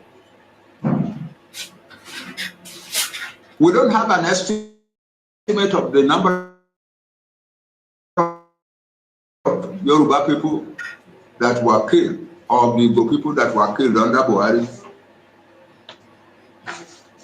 And did some research and came to the conclusion that in the 8 years of the Buhari administration, and the Buhari administration was openly, manifestly complicit in the attacks and killings of people, that in those years, 8 years, 2015 to 2023, a total of 29,000 Yoruba people were killed. The attempt was to impose on Yoruba land a radical Islamic agenda. Attempts were made particularly on churches. For instance, in our war in 2023, I think, 2022, the Fulani terrorists burst upon a church, a large Roman Catholic church in the city, the Yoruba city of Ohun, the Yoruba city of Ohun, and they killed a total of 87 people. They just burst upon the church and began to shoot. Men, women, old women, children were killed. 87 in all. The newspaper said 40 something. No, it was not that. It was a total of 87 people were killed in that church that morning. People who were serving their God.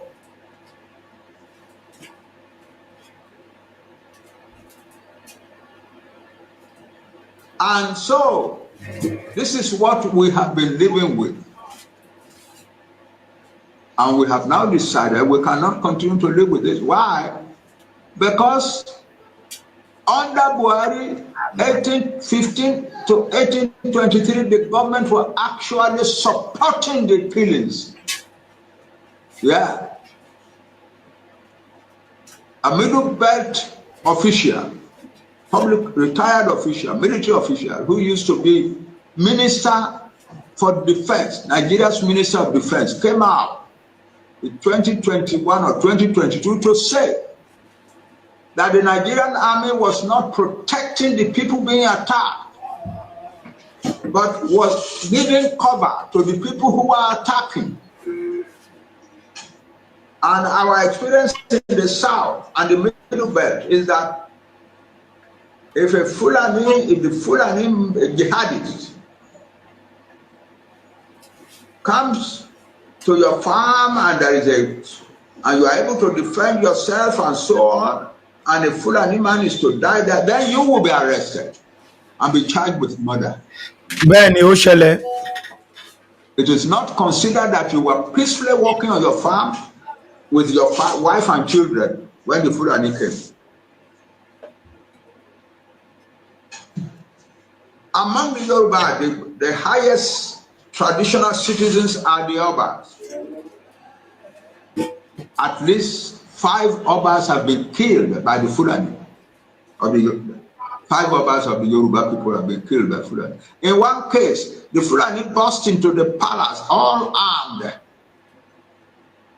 and gathered the Oba together with his wife and children and told them, "We are kidnapping you, we are taking you away." The Oba said, "No, you cannot take me away, it's impossible."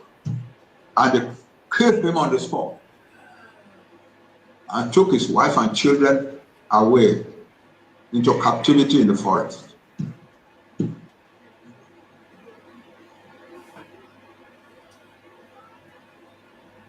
Yoruba politicians listened to their people.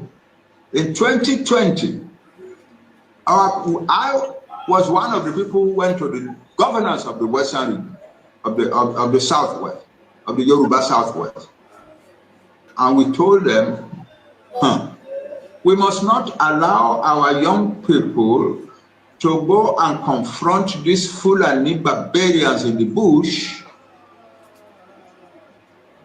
Our young people are all products of higher education. Our parents have invested heavily on education for these young people. It will be a tragedy for the Yoruba nation to see them perish in the bush, fighting barbarian, illiterate mujahideen. So our governors agreed with us, graciously agreed together to create an institution that the state will use to protect its people, and they called it Amatekun. The federal government immediately rose to say Amatekun was an unconstitutional creation and must be disbanded. Well, Amatekun is no longer of any value today in the defense of Yoruba land.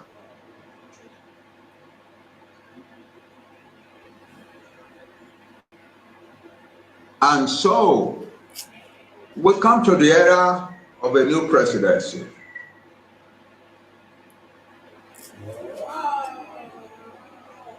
I need to add before I go on to this new presidency, that in order to make sure that not only is agriculture destroyed in the southwest, the Yoruba southwest, but that the Yoruba southwest will not be able to get food from other Yorubas who are living beyond the border in Benin Republic. The government of President Buhari closed the borders. And we all saw on television Yoruba women traders begging at the border to be allowed to carry through their yams and gari and rice and so on.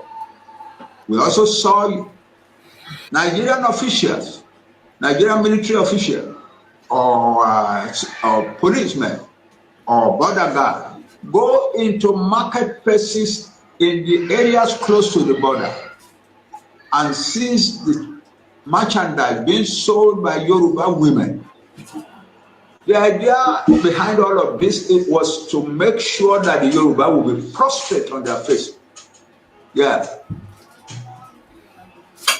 Then 2023 came and another president was installed. They tried to stop him, even though he was a major creator of their party. They tried to stop him, but he was too strong for them. And he became president. But his reign, his leadership as president has shown that nobody, that the federal government of Nigeria, under anybody, no matter where you come from, cannot deal with the Fulani. You cannot deal with the Fulani. The Fulani are still killing and maiming and destroying as they said they would do. There is a statistic that has come out in this last December that in the first 12 months of the Tinubu presidency, from May 2023 to April 2024, a total of 614,000 Nigerians were killed by the terrorists. 614,500 and something. And out of this 614,000, nearly 16,000, that is 15,962 Yoruba people were killed.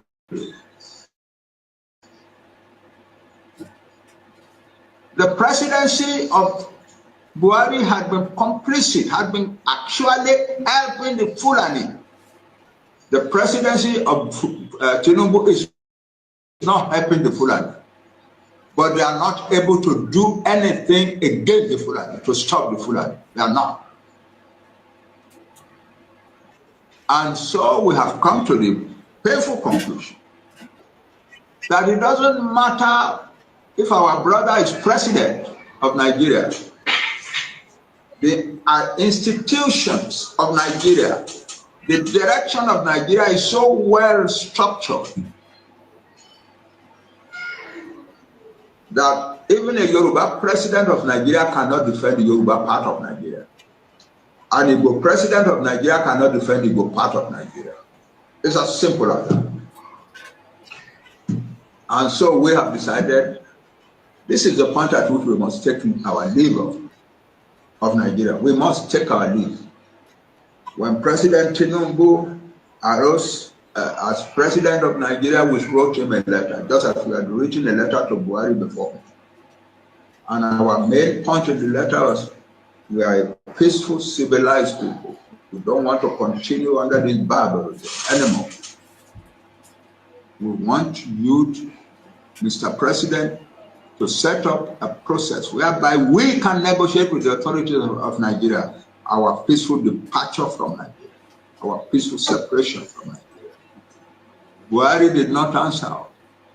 We wrote exactly the same letter for demanding the same things to President Tinubu, our brother, and he has not answered us.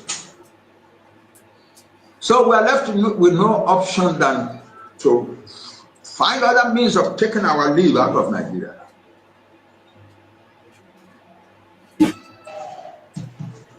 And so we're telling the whole world that Nigeria is a country where a civilized Christian people cannot live. You cannot live here. No. Christian people cannot live. Here is a country in which our young men would defend their fathers on the farm and defend their mothers on the farm against a Fulani, and one Fulani may die and so on. And the police will come and arrest our boys. And when the Fulani people come and kill 20, 30, 40, 100 people in a village or in some villages, nobody goes after them. a Yoruba group, a Yoruba village, or an Igbo village, is successful in actually holding Fulani invader attacking their village. They are able to overpower and hold them, not kill them. The police will come and take the Fulani away. And then the next thing you will hear is that they have been ordered by the higher authorities in Abuja to transfer the case from where the offense was committed to Abuja. And that's the last we are going to hear about the case. The Fulani will not suffer.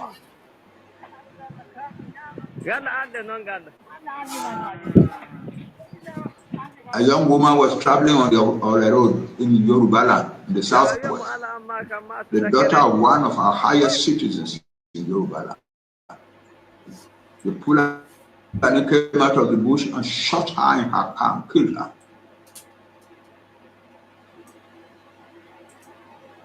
And so we all mourned and wept and so on. But about a month later, the local farmers identified the Fulani who had killed the girl, and 4 of them were arrested. And we heard that, they have been tried to court. But nothing has happened to them. We've never heard of the case since then.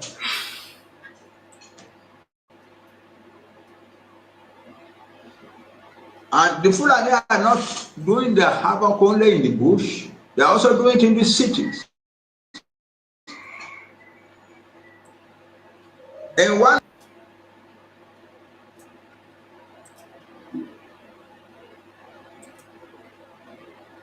lọ̀rọ̀ yìí kan torí pé kò tí ó fi pa ẹ̀hún idà tí Fúlàní mú wá láti wá fi pa òun náà ni arákùnrin yìí ló fi pa.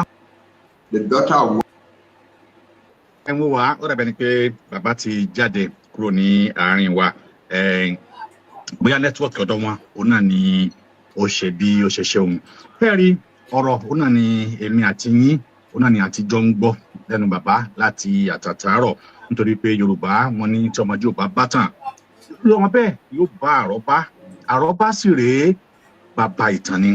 Ẹ wo àwọn ọ̀rọ̀ tí bàbá ń sọ fún wa látàárọ̀, ẹ wo bí wọ́n ṣe mú lẹ́yìn ìgbà tí wọ́n tún ti fi àtẹ̀jíṣẹ́ sí àwọn gómìnà mẹ́fẹ̀ẹ̀fà èyí tá a ní nílẹ̀ Yorùbá. Síbẹ̀síbẹ̀ nǹkan kan ò yí padà, bẹ́ẹ̀ sì ni bẹ́là òfan ara òro. Kí sì ni ọ̀nà àbáyọ? Ẹnìkan bèèrè nìkan ṣe pé bàbá kí ni ọ̀nà àbáyọ? Ọ̀nà àbáyọ kan ṣoṣo tí wàá mọ̀ ní wípé kí gbogbo owó jọ dúró ti wípé ìran Yorùbá gẹ́gẹ́ la fẹ́. Kí gbogbo tún gbà pé kíní yìí kíní wa ni. Ó yàtọ̀ sí kíní yìí kíní àwọn kan ni. Torí pé ikú wa ti di àjọkú, àwẹ̀ wa ti jọ di àjọgbà. Àwọn kan lọ̀rọ̀ yìí kan, torí pé kò tí ì kan èmi àti ẹ, ó mọ̀ wípé ó ṣe pàtàkì lọ́pọ̀lọpọ̀.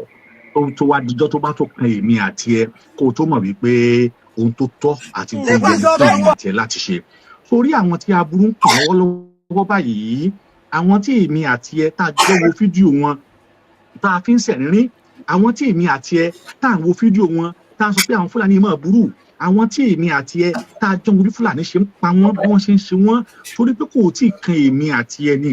Aburú ò ní kàn ọ́, aburú ò ní kan ẹnìkọ̀ọ̀kan wa.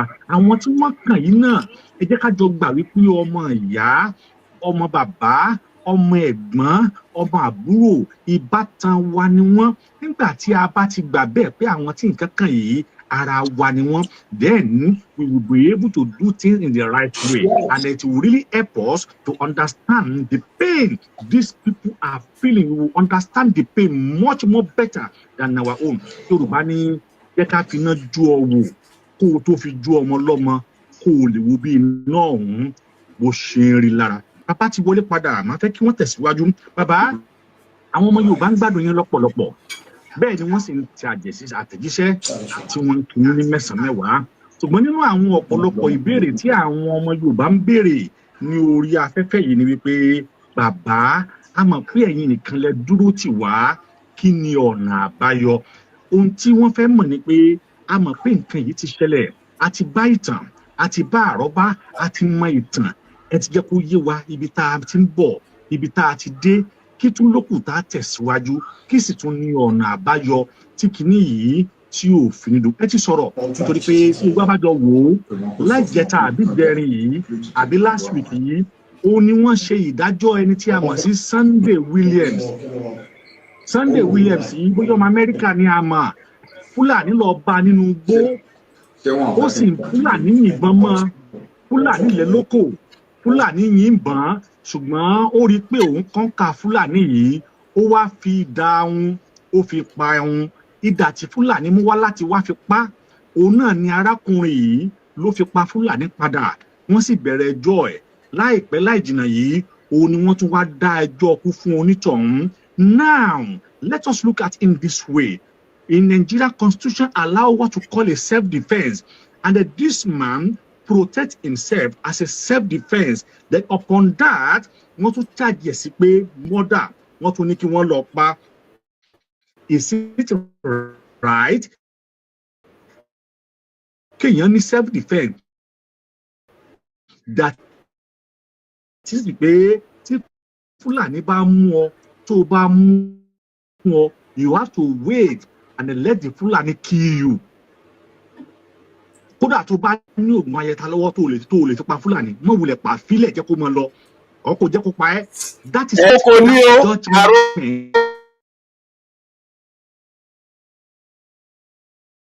Kò ní wọ́n fi pa.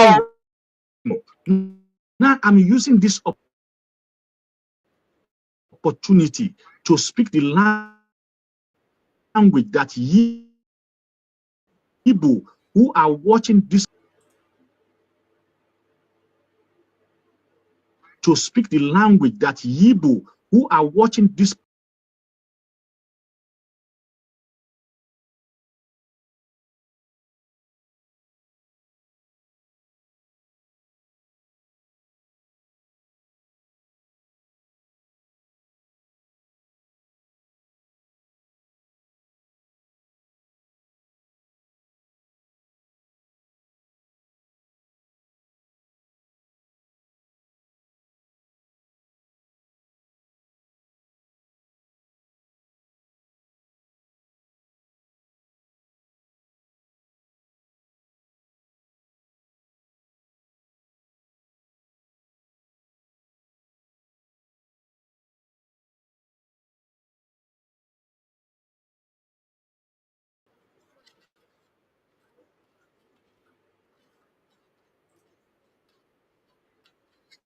understand Yoruba. What I said is this: in a place where two brothers are fighting, the stranger will enrich their property. The stranger will take away their property. That's exactly what is happening to both of us today, the Yorubas and the Igbo. As we are fighting, the stranger who are Fulani is taking out our property. As we are fighting each other, as we are not trusting each other, as we take our brother, as we take ourselves as enemy of each other, the Fulani are there plan how to make this enemy be strong so that they will be able to conquer us. If you remember vividly, in 2 weeks ago, Sultan of Sokoto said, only Igbo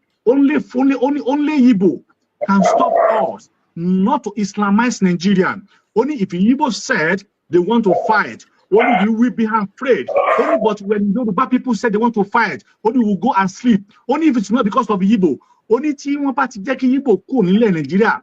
Only within 1 week, only we will Islamize the whole Nigerian. That is to say, but they forgot that we fought them in olden days and we conquered them in Ojogbon land. So Baba is back. So I want Baba to continue his own speech. As Baba is educating us, we all need to pick what is very important to us and then make sure that this thing doesn't go in vain.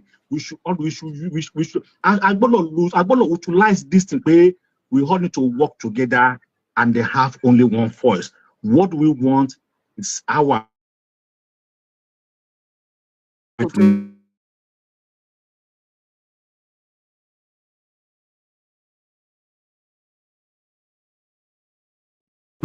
the masses of Yoruba men and women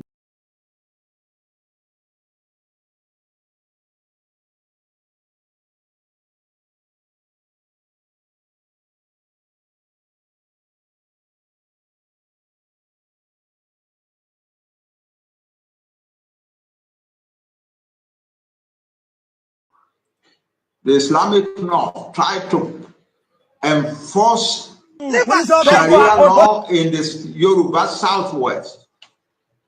And when the Yoruba people, Muslims rejected it, and we must be grateful to our Muslim brother, Yoruba people. When they rejected it, then the Sultan wrote an insulting letter demanding that they must obey him and set up Sharia courts in Yoruba land. And when the Muslims answered back to say, no, you have no authority over us, then they made the announcement that now a full-scale jihad now starts in the Southwest. And they have been killing people right, left, and center all over the Western region, all over the Southwest ever since. A few days ago, 5 or 6 days ago, they went to a group of villages near Akure and killed about 42 people. If anybody is hoping that this thing will change, will go away, forget it. Our educated people, I can understand, I'm one of you. We want to wait and watch and see what will happen. But I'm telling you that what will happen is that this thing will get worse and worse until it will reach you in your own homes. The Fulani actually declared war in January 2024. On January 24 and January 26, in which they threatened, among other things, that they were coming to inflict particularly painful suffering upon the Yoruba people. That they were going to go to Asorok. Hello, okay. Take Asorok from the federal government and use Asorok as the base from which to conquer the rest of Nigeria. Don't make a mistake of thinking that this will come to an end. My brothers, I beg of you, stop thinking that it will come to an end. That it's a temporary thing. We educated people tend to rationalize that it will come to. It will not come to an end. It started from the beginning. It's getting bigger and bigger and worse. And a day is coming when no Yoruba man or woman will be able to walk the streets the way things are going. And that includes you. A day is coming when your children will no longer be able to go to school. A day is coming when your wife will not be able to go to the market to buy things for your kitchen. And that includes our obas, the traditional rulers of our people. We can understand why our traditional rulers are, that's the nature. You are supposed to be the thinkers for society, civilized, obeying people, great rulers. It's okay to maintain the tradition, but when your house is in danger, when the whole house is now burning, it doesn't make sense to keep away from the struggle.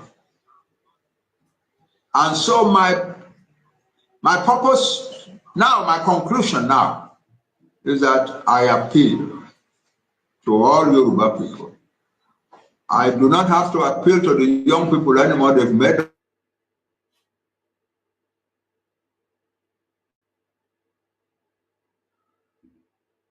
up their mind and final behind them. And large numbers of educated people like me are now beginning to come out to stand before them and behind them also. I am appealing to the rest, especially to those of you who have political influence in Nigeria. Come out and support your people and take your country from Nigeria and constitute it into the kind of country that you want. All of you, former governors, former legislators, former civil servants, come out and support your people and take your country from Nigeria and then constitute it into the kind of country that is good for you and your people. There is no wisdom hoping against hope. There is no wisdom living in the same, sleeping in the same bed with an enemy. Stop hoping. Stop hoping that someday it will change for the better. Nigeria will not change for the better. all the time, and it is changing for the worse and the worse and the worse. And you know that what I'm saying is true. We are all in it. They went so far, for instance, at the beginning of this kill and kidnap thing, that they kidnapped one of the highest citizens of the Yoruba people in Nigeria, Chief Olufalaye, former secretary to the federal government of Nigeria. And they took him into the bush and the rain for 4 days before he was lucky to have been ransomed and released. I was in America the day I had the news. With some young men around me, I hurried to Nigeria. To Nigeria the day after he was released. And I saw him, I burst into it. They had brutalized him severely. There were on his arms. They treat such an important person among us like that, and we let it be, and we say we continue with Nigeria. My people, don't let us get to the point at which the world will laugh at us as shameless people. Let us liberate our nation and get out. Everything that is a beginning has an Ready to end. take their nation. Only God has no beginning and no end. Established citizens, join them now.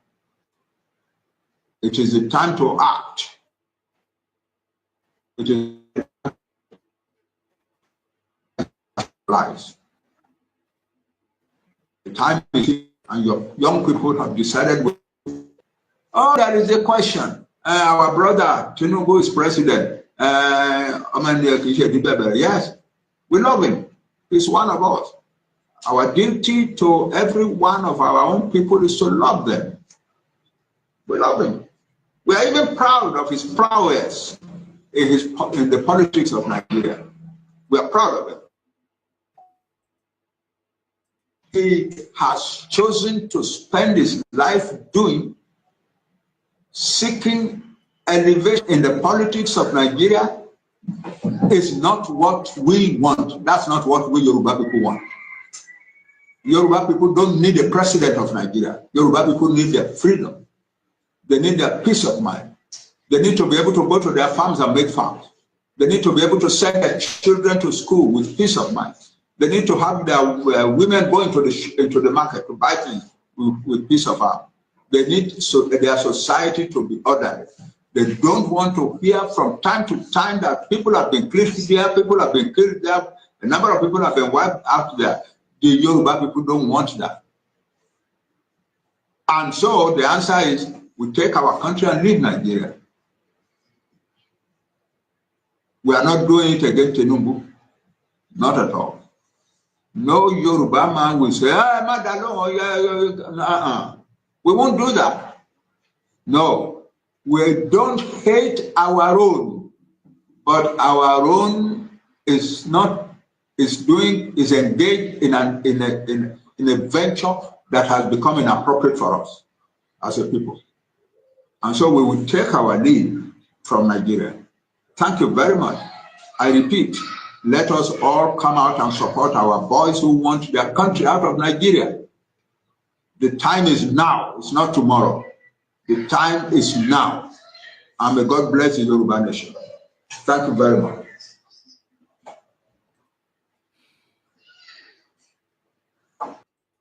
Religion as the official religion. Let us all come. Tí kì bá ṣe àwọn Igbo, òun ò bá ti Islamize Nigeria pé kò sí nǹkan tí Yorùbá fẹ́ ṣe.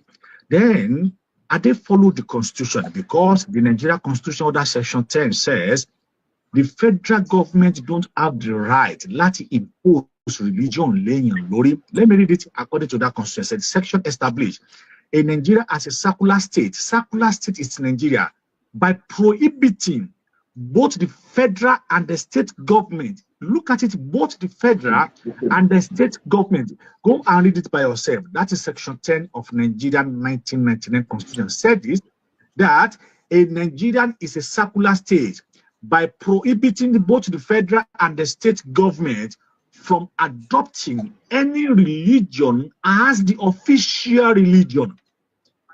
As the official religion, and then the subsection 2 says that it ensures that the federal government remain natural in religious matter and does not favor any one religion over another.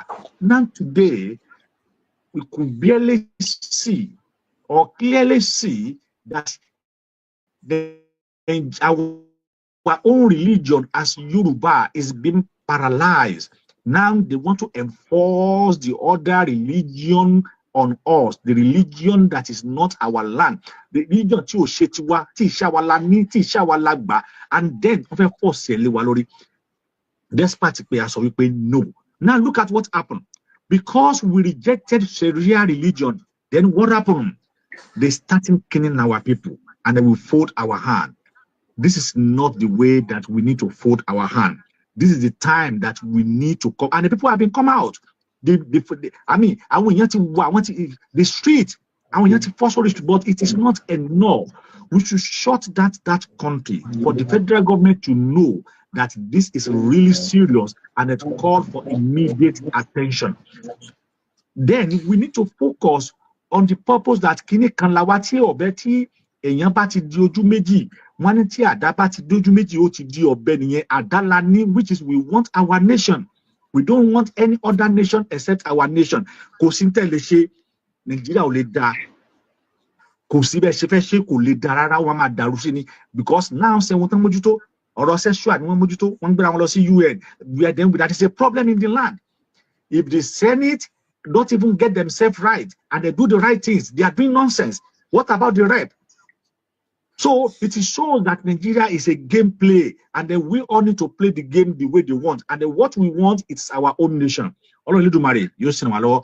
Bàbá a dúpẹ́ lọ́wọ́ yín fún omi ọgbọ́n àti omi ìmọ̀ àti omi òye eléyìí tẹ́ fi fún wa ní àṣálẹ́ yìí. Mo sì mọ̀ pé àwọn tí wọ́n ń wò wá pé wọ́n gbádùn yín, wọ́n sì ti rí nǹkan mú lọlé. Mo dẹ̀ gbọ́ gbogbo ẹ̀yin wa tí ẹ ń wò wá, ẹ dákun ẹ bá wa share fídíò yìí. Gbogbo ẹ̀yin náà tí ẹ sì jẹ́ mídíà náà tí ẹ jà fún wa, àwọn fídíò yìí òun náà ni ò jẹ́ ká lọ download ẹ tún bá wa replay ẹ lórí page tiyín náà kó lè go viral, kó lè dé ọ̀dọ̀ àwọn. A mọ̀ pé àwọn ìjọba ń wò wá, wọ́n sì mọ ohun tó ń ṣẹlẹ̀ yìí, ṣùgbọ́n kí ni àwa gangan, kí ni determination tiwa? Òun náà ni wípé a gbọ́dọ̀ dúró wípé a fẹ́ nǹkan méjì bí kì í ṣe wípé kí ilẹ̀ Yorùbá kó dúró. Bẹ́ẹ̀ sì ni ẹ má sì bàbá gbọ́ o. Bàbá sọ wípé Tinubu lè wà lórí oyè, ọmọ wa ni, ṣùgbọ́n nǹkan tá à ń fẹ́ kọ́ leléyìí.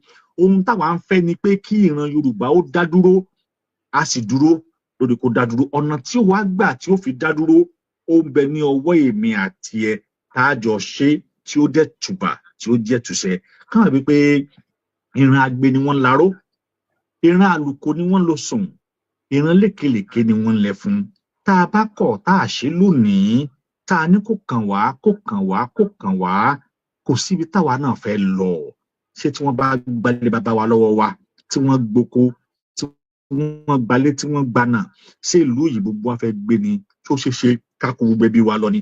Tó bá kóyàwó, tó bá kọ́mọ, tó kóyà, tó kó bàbá, ṣó o lè kó ẹ̀gbọ́n àti àbúrò? Ǹjẹ́ tó bá kó ẹ̀gbọ́n àti àbúrò, ṣó o lè kó ní fámìlì ìyá tí wọ́n ti bí ọ, ṣó o lè kó wọn tán ni? Fámìlì bàbá tí wọ́n ti bí ọ, ṣó o lè kó wọn tán? Fámìlì ìyàwó, ṣó o lè kó wọn tán? Fámìlì ọkọ, ṣó o lè kó wọn tán? Ìbátan, alájọtán, alájọwá, ṣó o lè kó wọn tán? Àwa ń pẹ́ àwọn ẹbí wa ṣì ń bẹ náà níbẹ̀, a lè kó wọn tán. Kí sì ni tó yẹ ká ṣe? Ohun tó yẹ ká ṣe ni pé ká nígbàgbọ́ wípé ọ̀nà kan tó tá a fẹ́ gbà yẹn ni wípé a fẹ́ gbalẹ̀ bàbá wa, a sì gbọ́dọ̀ jí ọmọ àlè tí ó ṣojo láti gbalẹ̀. Oríṣiríṣi ọ̀nà òun la lè gbà láti gbalẹ̀ wa kúrò lọ́wọ́ àwọn Fúlàní yìí. Tí àwa àti àwọn tí a jọ ń ja ẹ̀jà yìí, tá a bá jọ ní àjọṣepọ̀, tá a bá jọ ní ìfọwọ́sowọ́pọ̀, tá a jọ ní mutual understanding, tá a jọ ní mutual agreement, tá a jọ ní the close agreement, tá a jọ understand ara wa, these people will vanish within a week or within 1 month.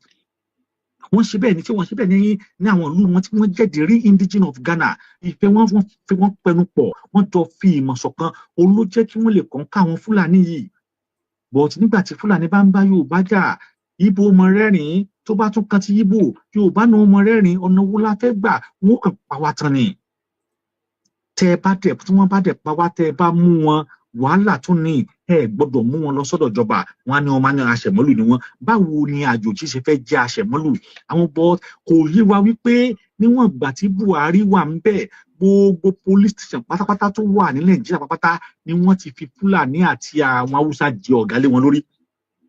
That is strategy. I want to tell every one of you today that is what Tinubu supposed to do. Gbogbo division, gbogbo police division through across the Nigeria lónìí, ẹ lọ wò dáadáa. All the police division across Nigeria lónìí, Fúlàní ni DPO, oni RCP, oni RPO. At least from number 1 to number 10 of hierarchy in police station, àwọn Fúlàní ni. So before kẹ́ tó mú wọn, information ti dọ́dọ̀ wọn. Tẹ́ bá mú wọn tán, wọ́n ti ní information lọ́wọ́, wọ́n dẹ̀ ní number in each state ni wọ́n ti ní number àwọn tí wọ́n gbọ́dọ̀ pè lọ́wọ́. They really at least they have this program in hand and they are doing it.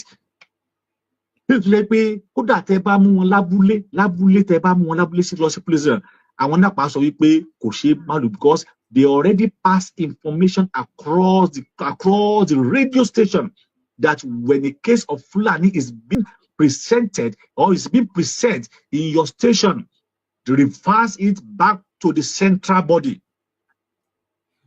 That is already. But when this case, it is Fulani. When we saw the case, if it is a case of S-men versus farmer, don't ever treat that case. Reverse that case back to the state secretariat. That is the instruction I'm telling you from the horse's mouth. That is the instruction they gave to them. So Tebaka treat here because what if one warning that is a memo to what is sent this one way they should Alpha Shegbadu ye eje to fun yin ribe oku teba gbo oku di bogo esibato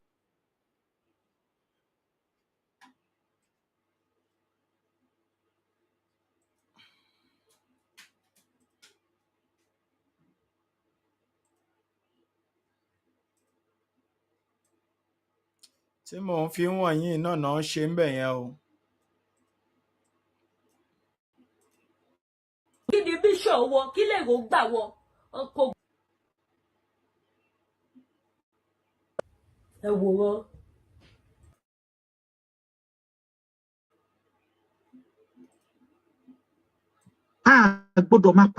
We need an action, and we cannot take action with empty pocket. We cannot take action with empty mouth. We cannot take action with empty stomach. We need an action with a full protection, with a full dedication of what we really wanted to do. Let us leave the sentiment. Forget about the sentiment. Anything forget how they spend the money, forget how they use the money. You have done your own part. But we keep on asking our question. We keep on asking some irrelevant question. Because you don't know what is going on underground. Can you imagine how many acres what do you think it will happen? Now this is someone property, this is someone investment, and if Fulani enter that push, destroy the farm, destroy the product of that farm. Why? We should ask ourselves why. What is really going on? Where did we get it wrong? We should ask ourselves so many questions. You ask yourself, there is no answer for it. No answer. No answer. Because it go beyond the imagination of people. It is going beyond ordinary eyes.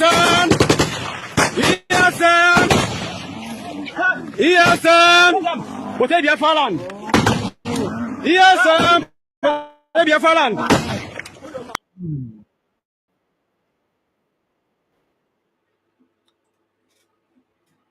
ẹ̀yin ènìyàn mi mo kí yín káàbọ̀ padà. Ohun tí mo fẹ́ kẹ́ ẹ gbọ́ ẹ ti gbọ́. Ẹ ti gbọ́ ẹ̀dùn ọkàn bàbá wa Professor Banji Akintoye. Ẹ ti gbọ́ ọ̀rọ̀ lẹ́nu brọ́dà wa bàbá wa OMO-OKO. Ẹ ti gbọ́ gbogbo bí bàbá wa ṣe analyze ọ̀rọ̀ yẹn. Ẹ ti gbọ́ bí bàbá wa ṣe sọ story yẹn láti ìbẹ̀rẹ̀ títí tó fi débi tá a dé yìí. Ẹ̀yin ènìyàn mi tí ẹ wà pẹ̀lú mi báyìí, ẹ jọ̀ọ́ ṣe rí àkókò tá a wà yìí. Mo fẹ́ play àwọn voice note kan.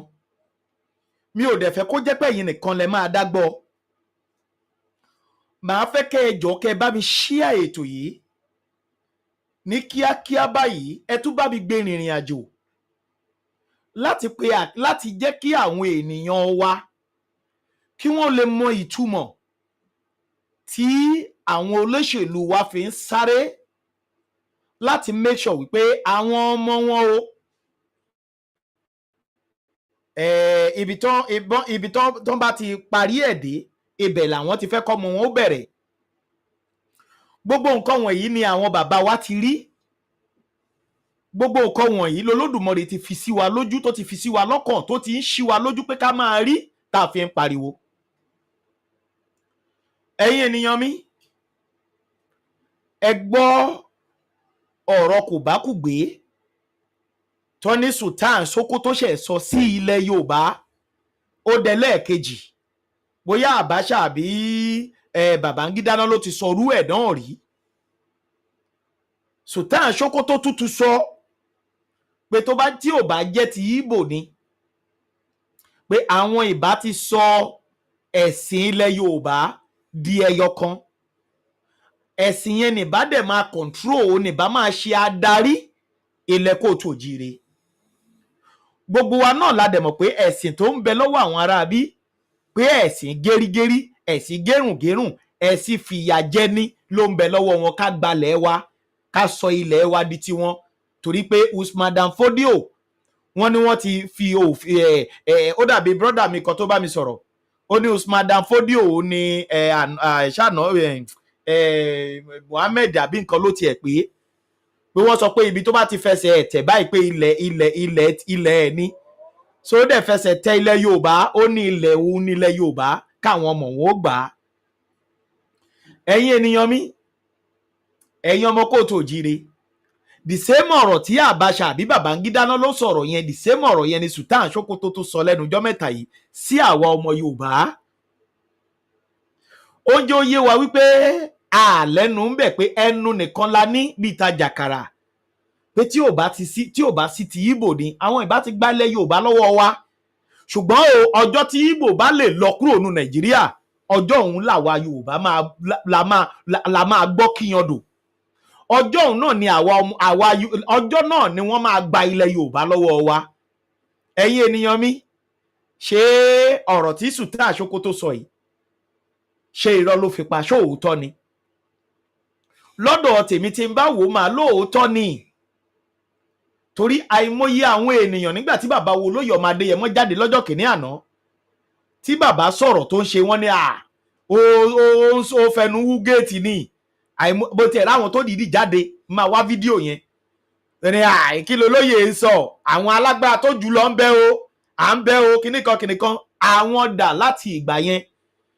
Àti ẹ̀rọ àwọn kan tó gbólóńdè sọ́rùn tó bí agolo tí wọ́n fi ń gbó lọ́wọ́ àwọn ará diaspora ń gbà yẹn. Torí ní gbogbo ìgbà yẹn ẹlòmíì nínú wọn gan spoon tó fi ń sebẹ̀ ní gbogbo ìgbà yẹn. Níbi tí ọ̀rọ̀ tí Sultan Sokoto sọ ni mò ń try láti gé fún yín yìí o, láti sọ wípé àwọn gáìsì ti rí wa tán, wọ́n dẹ̀ ti mọrú ẹ̀dá tá a jẹ́. Gbogbo ìgbà tí àwọn èèyàn jamlá kiri tí Buhari tó bízì tó fi ń pa ọmọ Yorùbá ń gbà yẹn, aláwọn ọmọ Yorùbá ara wa ṣíbí ìsebẹ̀ lásán, ṣíbí tó fi ń sebẹ̀ wọ́n á gbé sí ọrùn báyìí, ṣíbí ìsebẹ̀ wọ́n á gbé sọ́rùn báyìí, wọ́n alágbára ni wọ́n. Nígbà tí wọ́n mú bàbá sí Kútọ̀nù ń gbà yẹn, wọ́n alágbára ni wọ́n. Àwọn ará diaspora tó mọ̀ pé àwa tá a wà ní diaspora, in fact ó dàbí ìgbà tó pé Olódùmarè kọ sí wa pé àwa o la máa gba àwọn èèyàn wa tí ń bẹ nílé kúrò nínú oko ẹrú bó ṣe rí gẹ́lẹ́ òjù yẹn lọ. ẹ jẹ́ ń gbé kọ́ yìí orí ètò ni mo wà ó ṣe fẹ́ dá sétò ni orí ètò mo wà ó hello mo ẹ jẹ́ ń tan speaker.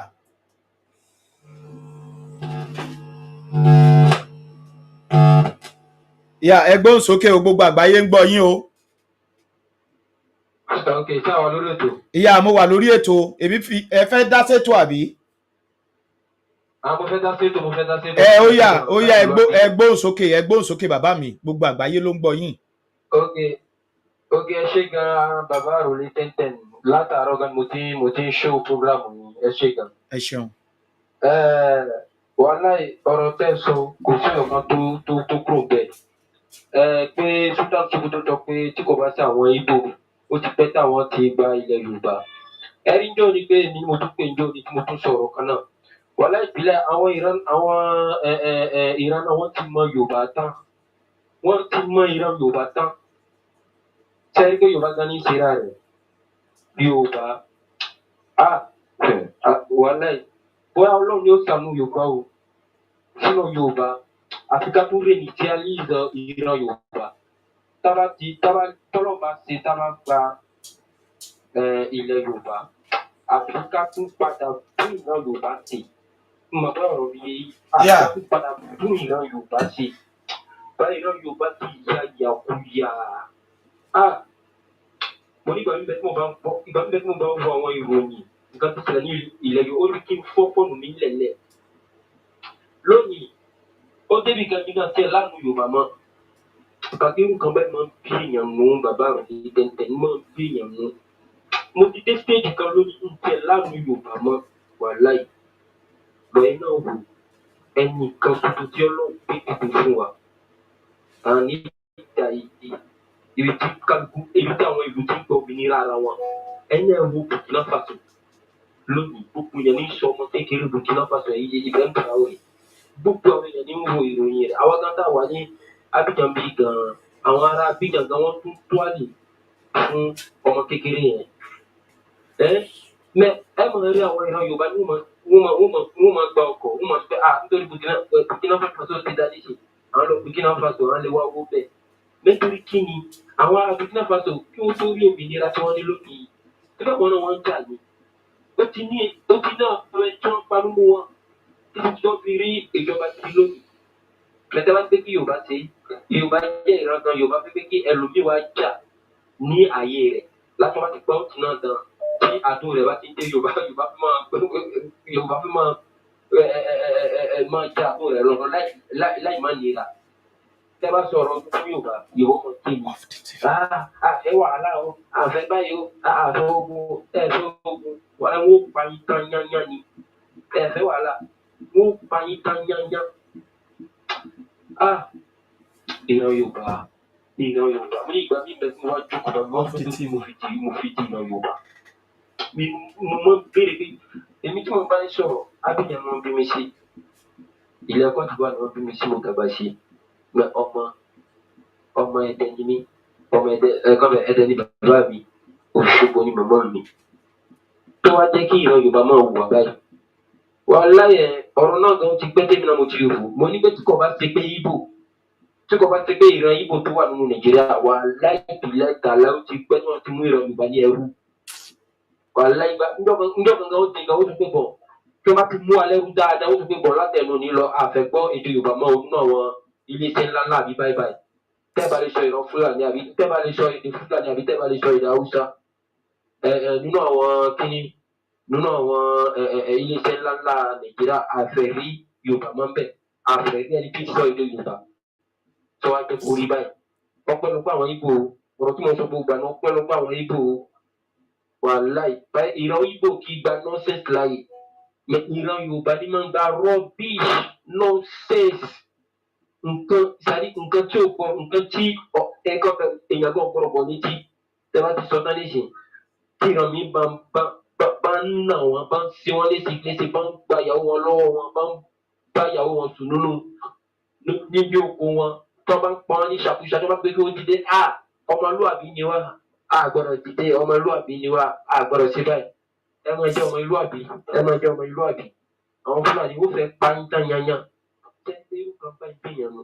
mẹ́ka sọ nísìnyí pé Yorùbá àti Yorùbá wàhálà wà lẹ́wọ̀n tẹ̀lé fẹ́ gbọ́ kankan tí ó ń para wọn nǹkan tí Yorùbá mọ̀ nù nǹkan tí Yorùbá mọ̀ nù àbí kẹ́ máa wo program Agídígbò program Oríyọmí kẹ́ máa rí pé bàbá ń bá ọmọ rẹ̀ sùn ẹ máa rí lórí àwọn ẹni tí wọ́n máa ń pè ibi tí bàbá ń bá ọmọ sùn ibi tí ẹnìkan gba ìyàwó ọ̀rẹ́ rẹ̀ àbí ìyàwó nǹkan tí wọ́n mọ̀ nù ẹ rò pé àwọn Fúlàní àtàwọn kílẹ̀ àwọn Haúsá ẹ rò pé wò kí gbogbo eléyìí wọ́n rí wọ́n gbé àìrẹ́ eléyìí nǹkan tí wọ́n mọ̀ nù mẹ tó bá jẹ́ ogun ni gbogbo ó sáré lọ nínú ilé àwọn tó bá jẹ́ ogun ni kálukú wọn sáré wọ nínú ilé rẹ̀ tẹ́rí ibi tí ilẹ̀ Yorùbá dé tẹ́rí ibi tí ilẹ̀ Yorùbá dé. wọ́n ti wá lórí tẹ́ntẹ́n mo máa ń ṣó programu yìí gan mo ń ṣó programu ẹ̀yin náà rí àti ìbínú tí kíní bàbá wa sọ̀rọ̀ lánàá inú bí wọn náà bàbá wa Professor Banji Akintoye ẹ̀yin náà wọ́n láì àbí kí bàbá ìkọ́lọ́ fún lẹ́mìí gúngún àtàlàfíà àti Sunday fún náà ọmọ àlè ti kú nílẹ̀ Yorùbá tó má parọ́ ọmọ àlè ti kú nílẹ̀ Yorùbá kò sí ọmọ ọkọ mọ́ kí o máa tẹ́wọ́ kí o sọ máa tẹ́wọ́ máa gbé owó lọ́wọ́ èèyàn ibi tí wọ́n máa talẹ̀ bàbá wọn tí wọ́n máa talẹ̀ fún àjòjì ṣé ọmọ àlè wà kú nílẹ̀ Yorùbá báyìí wọn ká sọ ọ̀tọ̀ ṣé ọmọ àlè wà kú nílẹ̀ Yorùbá kí o máa talẹ̀ kí o fẹ́ ṣiṣẹ́ kankan bọ̀ àwọn ẹni tí wọ́n ti ń ṣiṣẹ́ náà tí wọ́n sì ń gbé oko Fúlàní náà lè ń gba oko wọn jẹ́ kábàtíkà sọ̀rọ̀ ó tó fi ẹ má jà ọmọlúwàbí ni wọn. ẹ ti rí ọ̀hún máa lè ti kú nílẹ̀ Yorùbá lọ́bí bọ́lọ́hún ṣàánú bọ́lọ́hún bá ṣe tá a bá rí ilẹ̀ Yorùbá gbà àfi ká fi program tuntun ó jẹ́ sùkúù ni o ó jẹ́ àwọn fíìmù tó ń wò ó àfi ká ní program dáadáa tí ó change mentality rẹ Yorùbá tí ó change mentality rẹ Yorùbá tí ò bá rí báyìí wàhálà ìbílẹ̀ tí ò bá rí báyìí ìran Yorùbá kọ́lọ́ máa jẹ́ ká parun o parce que ìran Yorùbá ti ya useless pride ìran Yorùbá ti ya ìyàkúnyà tẹ́yàn ti rí níṣẹ́ wọn kọ́lọ́ sọ àńdọ̀rọ̀ mi sọ wàhálà wọn tó á lè fún àwọn Ìgbò ìran Ìgbò wọn pọ́n wọn lé gan ni wọn tó á lè fún ọ lójoojúmọ́ ìran Ìgbò wọn tó bẹ́ẹ̀ àwa Yorùbá lápọ̀ ju ìran Ìgbò lọ lọ́wọ́ alẹ́ ìran Ìgbò náà ìran náà tí kò bá ti pé ìran mi Yorùbá tí mo nífẹ̀ẹ́ tí mo bá ń wo àṣà wa àti nǹkan wa tí kò bá ti pé ìran Yorùbá tí mo nífẹ̀ẹ́ nínú tí mo wà lẹ́yìn tó bá jẹ́ mo bá kú ni tó wá lé padà wá ní sọ̀fọ́ lọ́wọ́ pé kí má di ìran kí má jẹ́ Yorùbá kí n di Ìgbò àbí ìran mi. bẹ́ẹ̀ náà rí ilẹ̀ nǹkan tẹ̀ lè tán nǹkan tẹ̀ kò bí aláìyá yóò tẹ irú rẹ̀ wò nílẹ̀ Haúsá bí ilẹ̀ Fúlàní wọ́n sì ń pa yín nílẹ̀ yín wọ́n ń pa yín wọ́n bá pa yín díẹ̀ ẹ wá kóra yín jáde bí ajá ẹ máa ké bí ajá wọ́n ń pa wá wọ́n sì báyìí o ṣe rí irú nǹkan báyìí ẹ lè yá jí wọn ẹ máa sá lọ ẹ máa lè sáré lọ wájú ọba yín ẹ máa sunkún bí ajá ẹ máa ké bí ajá ìgbà tí ọba yín náà mọ̀ yín ọba yín mọ̀ ìwà yín ọba yín mọ̀ pé ẹ jẹ́ ìran tí ẹ máa sunkún ní tọ́ba yá kálukú máa wọnú ilé rẹ̀ kálukú máa sáré lọ ọ̀dọ̀ ìyàwó rẹ̀ ọba yín ti mọ̀ pé ẹ̀ ní dìde ọba náà tọ́ba náà bá jáde lọ́wọ́ lọ́wọ́ pé ẹ ní sùúrù ẹ má bínú ẹ lọlé àyànjú rẹ̀ ẹ ní sùúrù ọba yín ti mọ̀ yín àwọn ọba yín ti mọ̀ yín wọ́n mọ̀ pé ẹ̀yin tó bá ti nà ń jẹ́ ẹ máa ké tẹ́ni tó bá fi sọ̀rọ̀ jẹ́ ti tán tí a rò pé ẹ lè ṣe nǹkan báyìí nílẹ̀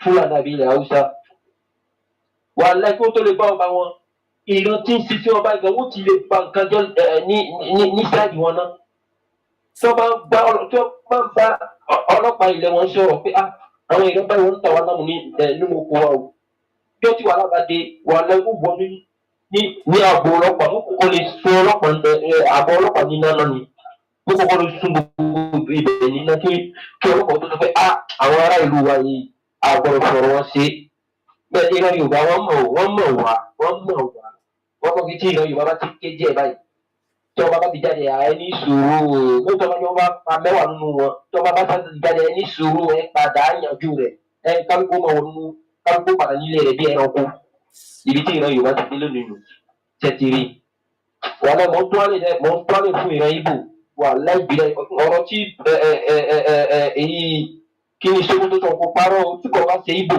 wà láì wọ́n ti fọ́ gbogbo Yorùbá sínú wọ́n ti gba gbogbo àṣà wa lọ́wọ́ wa wọ́n ti gba gbogbo ìṣe wa lọ́wọ́ wa wọ́n wà kó wa sínú ẹrù Lárúbáwá àwọn àti ahmed àti ìtàn rẹ̀ kan nù ní Ìlọrin ni mẹsẹ̀ gbọ́ pé Fúlàní gba ilẹ̀ Ìgbò kan bí kan pé wọ́n ti mùsùlùmí ni níbo kò bí wọn dà kò bí wọn dà tó ìran Yorùbá tọ́lọ́ bá ṣe tára lè gba ìgbẹ́ orílẹ̀-èdè wa àfi ká tún padà tún gbogbo rẹ̀ ṣe ká ní ìran Yorùbá tuntun tí ò bẹ̀rù kankan wàhálà pàṣẹ ìran Yorùbá tó wà nílẹ̀ yìí wàhálà olùsirokú nínú wọn ká má parọ́ òótọ́ ni Yorùbá ní mímẹ́ òótọ́ òfin ká má sọ̀rọ̀ olùsì ọmọ àlè àwọn ìwà rubbish ló kún nínú ìran Yorùbá ká má parọ́ wàhálà ibi tí kéèyàn bá tẹ ọmọ àlàkejì rẹ̀ jẹ́ ní Yorùbá mọ̀ alágbájá gan láti gba títí ní chẹ́ńdì jẹ́ kí n ti ṣe báyìí ibi tí ó lè wọ nínú ibi tí ó lè mú òkú tí ó bá yóò ti náà jẹ ní Yorùbá mọ̀ mẹ́ pé àwọn ìran kan wọ́n ń pa ìran wọn o wọ́n fẹ́ kí ìran wọn kó parun o ká tètè sọ o ẹni rí Yorùbá mẹ́ wọ́n máa ti pé àfẹ́ ogun àfẹ́ tó bá tún pa wọ́n tán ó máa ti pé àwọn tó wà lè máa fi bí ajá ẹ ṣe gan bàbá àwọn ẹni pé ẹ ṣe bí ṣe bí mi nù yìí wà láì pé nínú iṣẹ́ mẹ́ tó máa ń rí pé irú àwọn Sunday Igboho àti bàbá Banji Akintoye tó bá rí pé bí ẹ̀yin àti àròlé tẹ́tẹ́ni àwọn Yorùbá wuyì pé kí mi dá tó bá rí gbogbo gbà inú mi sì máa ń dùn wàhálà inú mi máa ń dùn pé kò nù ilé sínú táàbà ń wo ìyá ń sọ pé àwọn ọmọ ọkọ tó wà ní ilẹ̀ Yorùbá o wọ́n wà mí àwọn máàlì ni wọ́n ti pọ̀ àwọn máàlì àwọn bomb bastards àwọn bíi pé kí ló ń gbé àwọn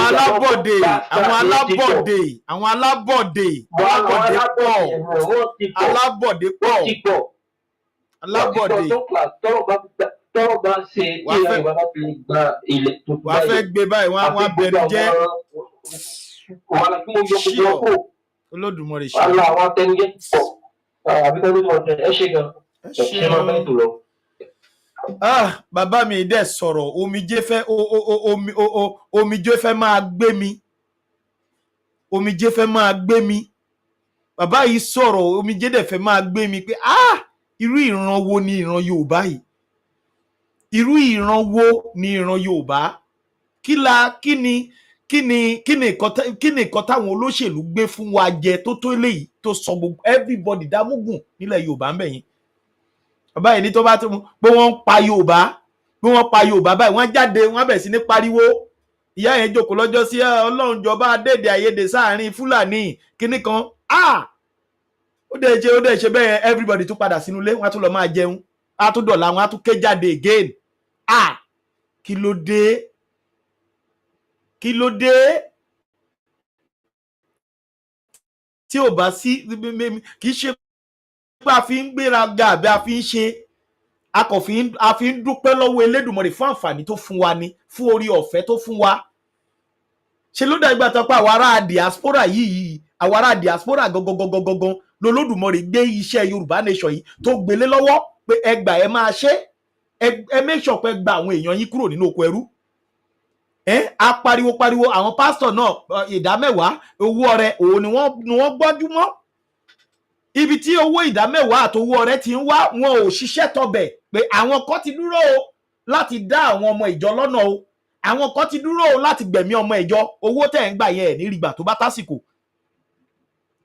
ẹ gbọ́rọ̀ tí bàbá wa Akintoye sọ ó lásìkò kan ń bọ̀ tẹ́ ẹ̀ nílè lọ oko àsìkò kan ń bọ̀ tẹ́ ẹ̀ nílè ro odò lẹ́yìn Yorùbá ni o lẹ́yìn ọmọ Yorùbá yìí ni o àsìkò kan ń bọ̀ tí ìyàwó yín ò ní lè rìn ní títì ẹgbẹ́ títì bẹ́ẹ̀ ni Fúlàní àti ní kó di nǹkan mú wọ́n á kó bá sùn fún kó tó délé torí àwọn ló máa rú ńgbà yìí ṣé a ṣe ń pariwo báyẹn gbogbo yín dẹ̀ dákẹ́ ẹ ṣe bíi pé bàbá Akíntóyè yẹn ẹ enjoy yẹn bó ṣe ń sọ̀rọ̀ yẹn ẹ kàn enjoy yẹn lásán ni kì í ṣe pé ọ̀rọ̀ yẹn wọnú yín láti gbé yín dìde láti lè mọ̀ pé ọjọ́ ọ̀la yín kò sí future ńbẹ̀ nínú Yorùbá ẹ mọyì ọmọ Yorùbá tó ti sá kúrò lé ìmí bọ́ sí desert ó kú síbẹ̀ ìmí bọ́ sí ocean ó kú síbẹ̀ ẹ mọyì ẹ̀mí tó ti ṣòfò nílé àti lókè òkun ni ìran mi in fact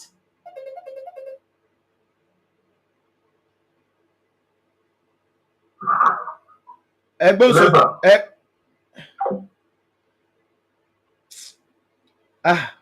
ìran mi Yorùbá ẹ dìde odò máa ń gbárèrè kí ló dé kí ló ṣe wá tó yìí kí ló ṣe wá tó yìí ṣé lórí ọ̀rọ̀ òṣèlú yìí ṣé lórí ohun tẹ́ máa jẹ tí òjò kékeré tó lóṣèlú máa fi tọ́ yín lẹ́nu Fúlàní dẹ̀ ti ń jagun látẹ̀yìn wọ́n ti bẹ̀ sí ní pa gbogbo àwọn èèyàn lábúlé wọ́n ti ń jagun wá látẹ̀yìn ìran mi ẹ dẹ̀ sì dúró ẹ dìde ẹ jókòó ẹ mọ̀ tó yẹ ká ẹ ṣe mo sọ̀rọ̀ kan lẹ́ẹ̀kan mo ní ọ̀rọ̀ ẹ̀yin èèyàn mi voice note wà lọ́wọ́ mi o bẹ́ẹ̀ la tún sì ní program lénìí mo sì ní program lénìí ìran mi kí ló dé kí ló ṣe yín ìran mi ìran Yorùbá kí ló ṣe yín ìran mi ìran Yorùbá kí ló ṣe yín kí ló dé kí ló ṣẹlẹ̀ tó fi rí báyìí ẹ gbóhùn sókè o gbogbo àgbáyé ń gbọ́ yín o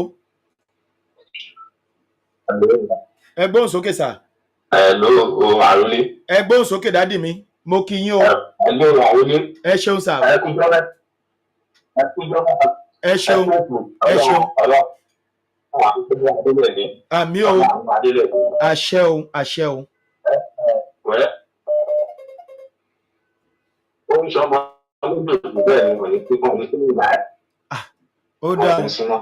ó dáa o agbóhùn yín o. àwọn tó pinnu jù ni pé àwọn fífù yẹn wọ́n ti kọ́ńkà wa ẹ má jẹ́ kí n pọ̀ wọ́n ti kọ́ńkà wa o ìwọ̀n wọ́n rí pé aláìkí fàájì adẹ̀ aláìkí pẹ̀tẹ́ǹtì àwọn òde tún wọ́n ló ní tí ìfọ̀mọ́tò ní torítorí wọ́n fi pàdé. ẹ sà ṣé ilẹ̀ Yorùbá lẹ ti ń pè àbí ṣé ilẹ̀ Yorùbá lẹ ti ń pè àbí mi ní kẹ́ ẹ dárúkọ àdúgbò yín o ṣé ilẹ̀ Yorùbá lẹ ti ń pè. ẹ ṣeun káwọn èèyàn lè mọ̀ pé ẹ̀yin náà ti rí nǹkan tó yàkẹ́ káwọn èèyàn lè mọ̀ pé ẹ rí nǹkan tó ń ṣẹlẹ̀ ní o kọ́ má gbàgbé báyọ̀ òkè òkun lẹ́wà tẹ́ ti ń sọ tí tójú yín ò rí ńlé ò kẹ́ lè sọ pé kọ́ lè mọ̀ pé nǹkan tẹ́ ẹ̀ ń sọ pé fáàtì.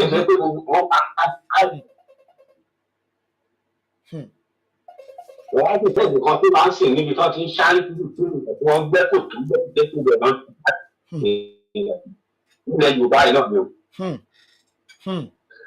ní àgbà kankan náà àgbàlagbà àwọn àgbà tó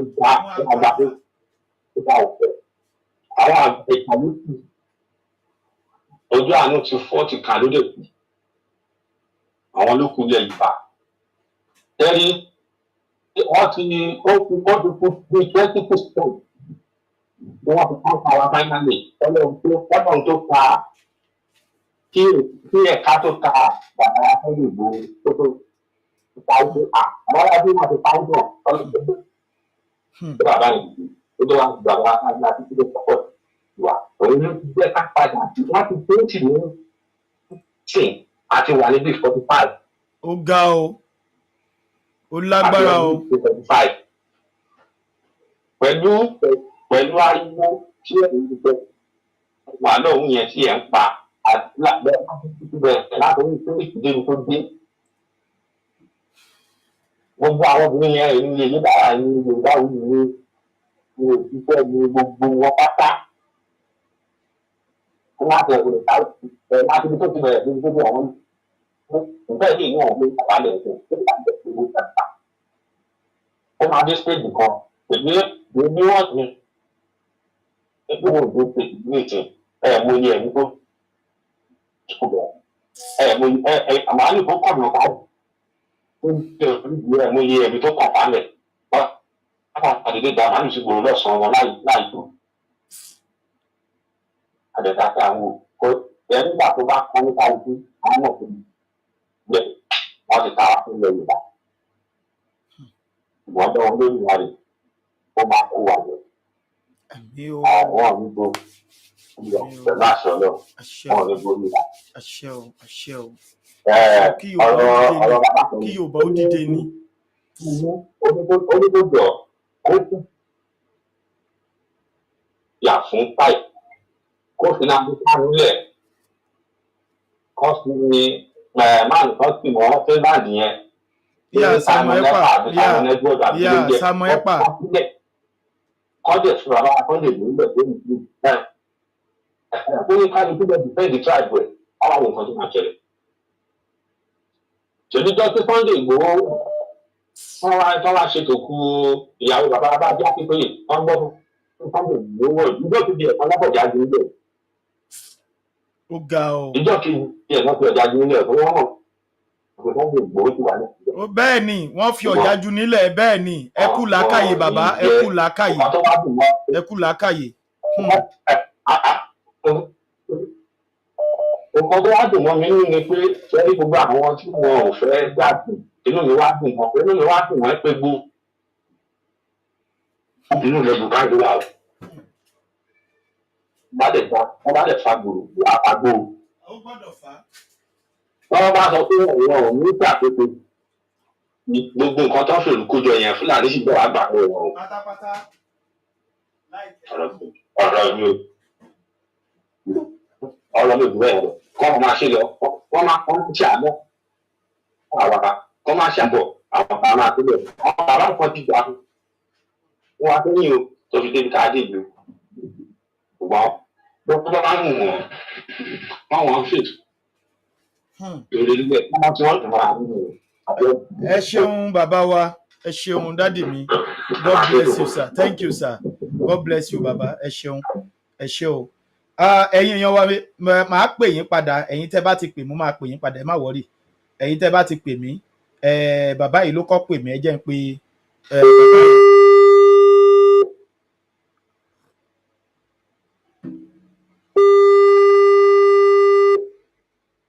Nẹ́tíwọ̀kì yín ò ṣe ẹ jẹ́ kí n pe bàbá wa yìí.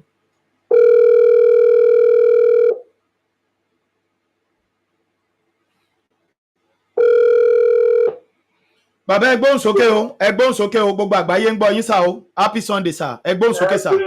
ẹ̀rọ lé bàbá tẹ́tẹ̀. Kábíyèsí bàbá mi. pẹ̀lú èrè sọ̀rọ̀ lẹ́yìn ètò ó fẹ́ pè mí. Ó dà bàbá ó dà.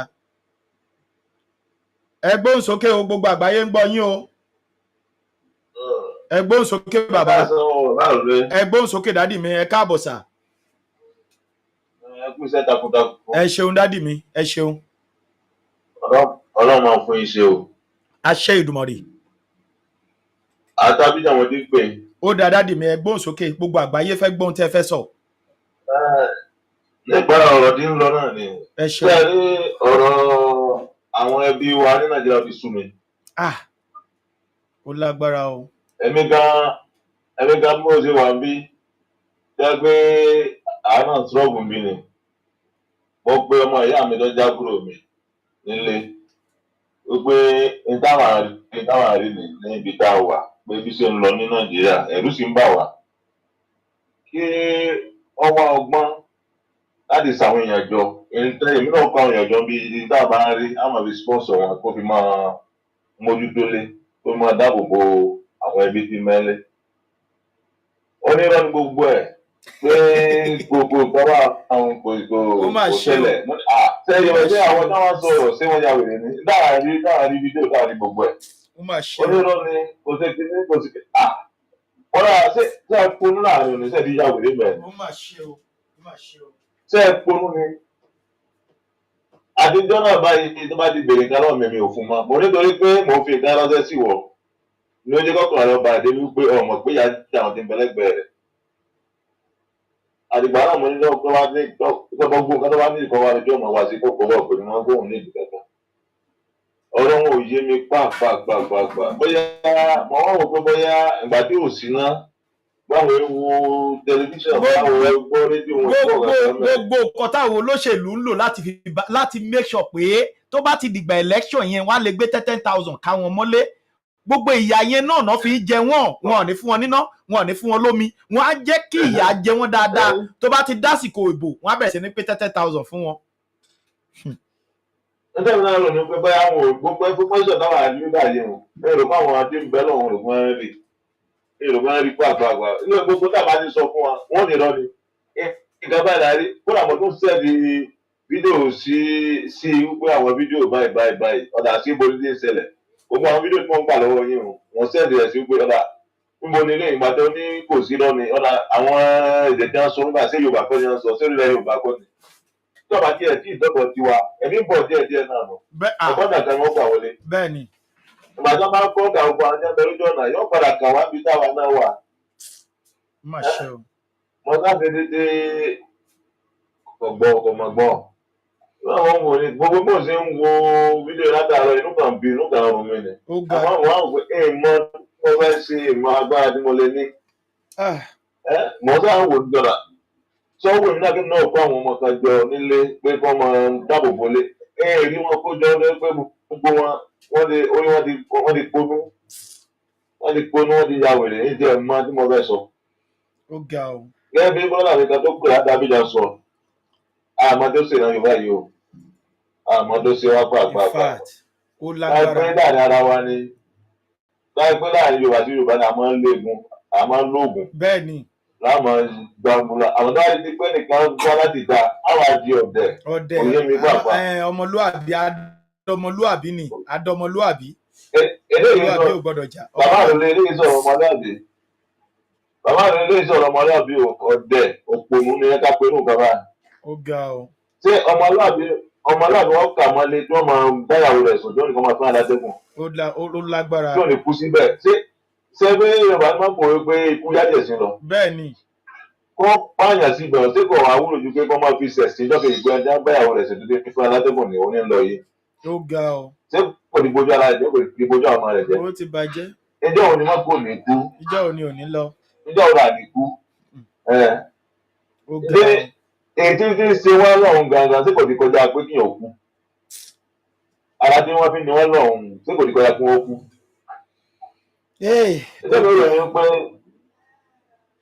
Ìdẹ́mi rò ní ó pé lọ́rọ́ báyìí kágbó ń ṣe tí Ọlọ́run fún ṣe lọ́rọ̀ fún yín ṣe. àṣẹ Ìdùmarè. àmọ́ mọ̀ pé tó bá tó àkókò kan tára bá ní wọ́n débì kan àwọn náà wà wọ́n dìde. á dọ̀dọ̀ gbogbo àwọn tó ń lọ bọ̀. wọ́n dìde. lọ́gbẹ́ èmi ọdún máa bí àti máa ṣe gbogbo ẹni sọ kóòtù sọ àbẹ̀wò àròlé náà sọ olùbá wuyì gbogbo yín gbogbo ẹlẹ́ni ṣe lẹ́gẹ́ ṣe bàbá Akíntọ́yè ọ̀dákẹ́ Sunday Igboho ṣiṣẹ́ takuntakun olóyè lọ́rọ̀ bá máa fún níbi tọ́wà. àṣẹ Ìdùmarè. kọ́lọ́ tó máa máa ronú agbára bàbá ẹ̀ tí ẹ bá ṣe òun ni tí ẹ bá ṣe olóyè Igboho ni ilẹ̀ Yorùbá àlàdì tán gbàdúkù ìbàdí tó sẹ́kù ètò kù ìdáàdì sọ̀rọ̀ rẹ̀. ìbá ti tán o ìbá ti finish. ìbá ti tán.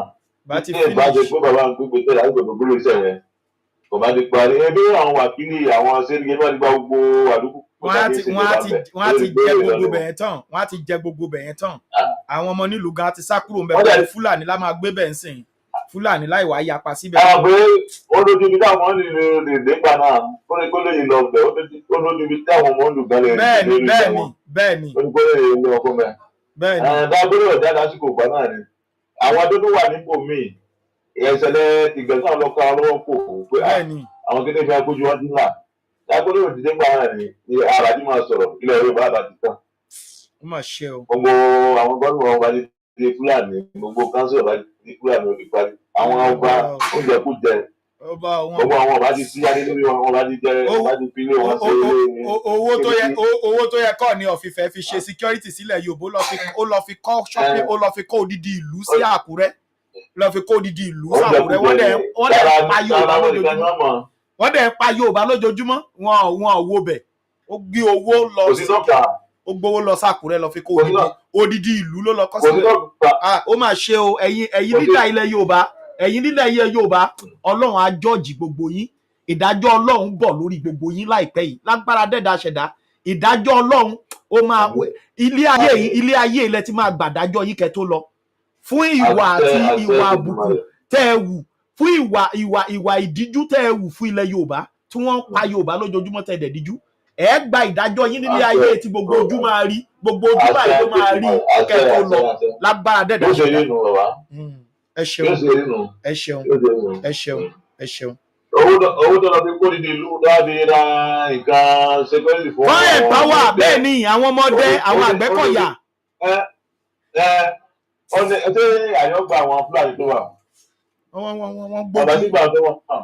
wọ́n gbójú pé kò kàn. ìmọ̀dára ẹni nìkan. ó máa ṣe o. táwọn Fúlàní máa gbà lù. ó máa ṣe o. àwọn òbí tó máa sọ àwọn òbí tó máa gbé bẹ́ẹ̀. ó máa ṣe o ó máa ṣe o ẹ̀yin àgbààgbà ilẹ̀ Yorùbá ó máa ṣe o ó máa ṣe o ẹ̀yin àgbààgbà ilẹ̀ Yorùbá ó máa ṣe o ó máa ṣe o torí òṣèlú.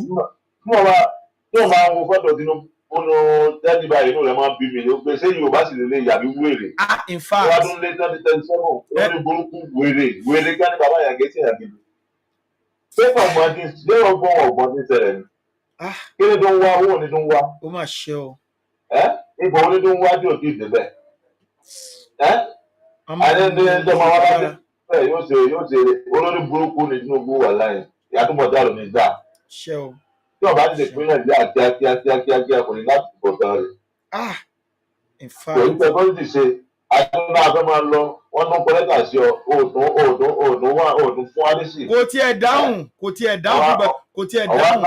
àwa náwó kò sí níjọba òun ṣe o kò rí ṣe gbogbo gbèsè tó gbé gbogbo tax reform kò rí ṣe ọbẹ̀ gbé central bank ẹ̀ka kan wá sí Èkó kò rí ṣe òun náà fẹ́ ṣe etí fúlàní náà bá ti fẹ́ kò ṣeé ṣe tí ìjọba ni wọ́n ṣe òun níwèé rẹ̀ jókòó kabẹ̀ òpònú bàbá ọ̀dẹ̀ ọ̀rọ̀ jókòó kabẹ̀ tó lòun tó mọ̀ òun president ṣé bí wọ́n ṣe ń ṣèjọba lé.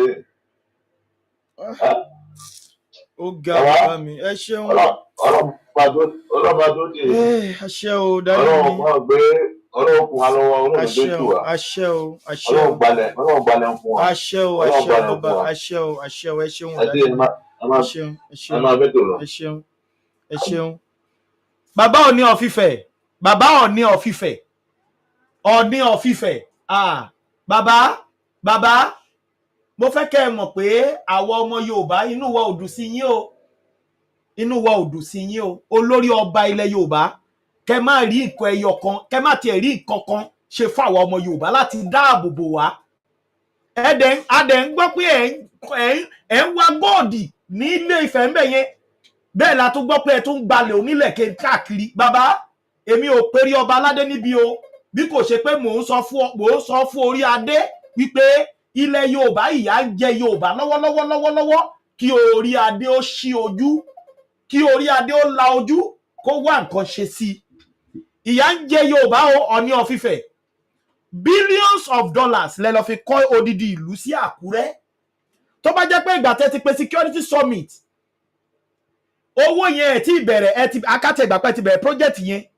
bẹ̀tẹ̀ ẹ̀ tí ìbá débì kan kẹ́ ẹ gbé owó yẹn for the sake of ọmọ Yorùbá tẹ́ ẹ̀ ń pè pé ẹ jẹ́ olórí ọba fún kẹ́ ẹ gbé owó yẹn kẹ́ ẹ dẹ̀ fi empower gbogbo àwọn bẹ́ẹ̀ bá tiẹ̀ lè ṣe é kí gbogbo àgbáyé rí ká tiẹ̀ gbà pé ẹ̀rù ń bà yín náà lọ́ndà ẹ ti mọ̀ pé camouflage ni Tinubu lórí ipò pé Fúlàní gangan ló rule kẹ́ ẹ dẹ̀ pé gbogbo àwọn ọlọ́dẹ lábẹ́lẹ̀ bóyá wọ́n máa ṣe ìbúra ni pé ìbúra lélẹ́yìí o anybody bá leak secret jáde o pé èmi ọba ni mo gbé owó lẹ̀ o láti empower láti lé Fúlàní kúrò nùgbó kí Ògún ó parú ẹni bẹ́ẹ̀ kẹ́ẹ̀dẹ̀ ṣe ìbúra yẹn fún wọn kẹ́ẹ̀dẹ̀ gbé owó yẹn lẹ̀ kẹ́nìkan lé Fúlàní bàbá bọ́n ṣe lọ pa àwọn èèyàn lákùúrẹ́ yẹn wọn ò mà nípa àwọn èèyàn torí ẹ̀yin lẹ sọ pé ọba ilẹ̀ Yorùbá ni yín ẹ̀yin náà dàbí president ni so tó ní í ṣe pé gbogbo ibi nílẹ̀ Yorùbá lọ́wọ́ jà yín dé ṣètò pé gbogbo àwọn orí adé yẹn kẹ́ẹ̀dẹ̀ ṣètò yẹn pẹ̀lú wọn bàbá mo fẹ́ kẹ́ ẹ mọ̀ pé Olódùmarè gbogbo wa nílé ayé yìí lọ́lọ́run máa san iṣẹ́ ọwọ́ wa fún eléyìí ò ṣòro èpè tó tó máa ní kẹ́lòmíì gbàdúrà pé Olódùmarè jẹ́ ń jẹ́ iṣẹ́ ọwọ́ mi ẹ̀rù á máa bà á ó bẹ̀rù wàá jẹṣẹ́ ọwọ́ ẹ eléyìí ò ṣe pé kinní ìdá ó bẹ̀rù ó ṣàdúrà yẹn o ìdá ó bẹ̀rù ó ṣàdúrà yẹn o ó ti di dandan o tó bá gbẹ̀ ló máa ká wàá jẹṣẹ́ ọwọ́ ẹ ṣáá ni gbogbo ẹ̀yin lídà ilẹ̀ Yorùbá pátápátá mo fẹ́ kẹ́ ẹ mọ̀ wípé ìdájọ́ yín mo bẹ̀ Olódùmarè kó jẹ́ kó ṣojú ọmọ Yorùbá nígbà tó bá máa fún yín ní ìdájọ́ kó má mú yín lọ kó ṣèdájọ́ yín nílé ayé gẹ́gẹ́ bí iṣẹ́ ọwọ́ yín àti ìwà yín àti ìṣe yín sí àwa ọmọ Yorùbá torí pé ẹ̀yin gan ń bẹ lára àwọn tó sọ ilẹ̀ Yorùbá di ọ̀dẹ̀ lẹ́yìn àgbààgbà yìí ẹ̀yin gan ń bẹ lára àwọn tó sọ wọ́n dọ̀dẹ̀ tí ò jẹ́ káwọn ọ̀dọ́ wa mọ nǹkan tó yẹ kó ṣe gbogbo olórí ọ̀dọ́ lẹ ti mú sábẹ́ gbogbo àwọn olórí tó ń lìdí àwọn ọ̀dọ́ lẹ ti mú sábẹ́ ẹ ti sọ wọ́n dolóṣèlú gbogbo táwọn yẹn náà bá kó ọ̀dọ́ jọ kò sí nǹkan míì tí wọ́n sọ wọn ò sọ̀rọ̀ nípa ìjàngbara bí Yorùbá ṣe máa bọ́ lóko ẹrú bí àwọn náà ṣe máa rí jẹ ń bẹ̀ tí ìran wọn náà máa rí jẹ ń bẹ̀ òun náà máa preach fúnra wọn nígbà tó bá ti dásìkò mítì ẹ̀ wọn èyí tí mo gbọ́ ni. So ẹ̀yin leader yẹ Yorùbá ṣebí mo gba information pé pípa tí wọ́n pa yín lọ́jọ́ kìíní àná pé wọ́n tún máa bẹ̀rẹ̀ láìpẹ́ yìí ṣẹ́gbà kókò ní dọ́dọ̀ yín náà ni everybody ilẹ̀ máa tán láńbẹ̀ ẹ jẹ́ pé àwọn tó pè mí kó má dà pé èmi nìkan ni àwọn èèyàn pè ẹ jẹ́ ká bá a ṣe bẹ́yẹn ókè jẹ́ pé bàbá mi Mr. Johnson ó yá bàbá ẹ gbóhùn sókè.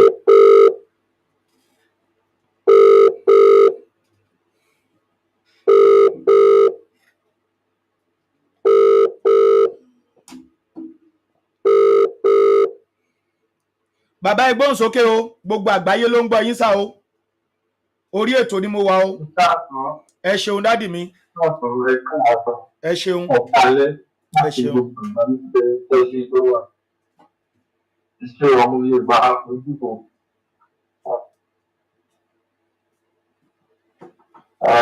Àwọn ilé bàbá ti ń pè ní iṣẹ́ yóò ní jóná o. Àṣẹ Ìdùmarè. Iṣẹ́ yóò ní jóná o. Ọlá àbọ̀ máa wà pẹ̀lú yín. Àṣẹ o. Ṣé rí gbogbo nǹkan tó ń ṣẹlẹ̀ nílẹ̀ Yorùbá yìí náà lónìí? Àwọn tó wà nílé àwọn báwọn ṣe rí ọ̀rọ̀ yẹn sí. Torí a lè sọ pé àwọn ọmọ ìlú tó ń fara gbà àwọn iná ọ̀sẹ̀ ló dàbẹ̀ pé wọn kò tají. Ìtọ́rọ̀ yẹn ibi tó ń tí kò mọ̀ yìí kọ́nà bá wa fi sílẹ̀ kọ́nà bá wa fún wọn sílẹ̀ o.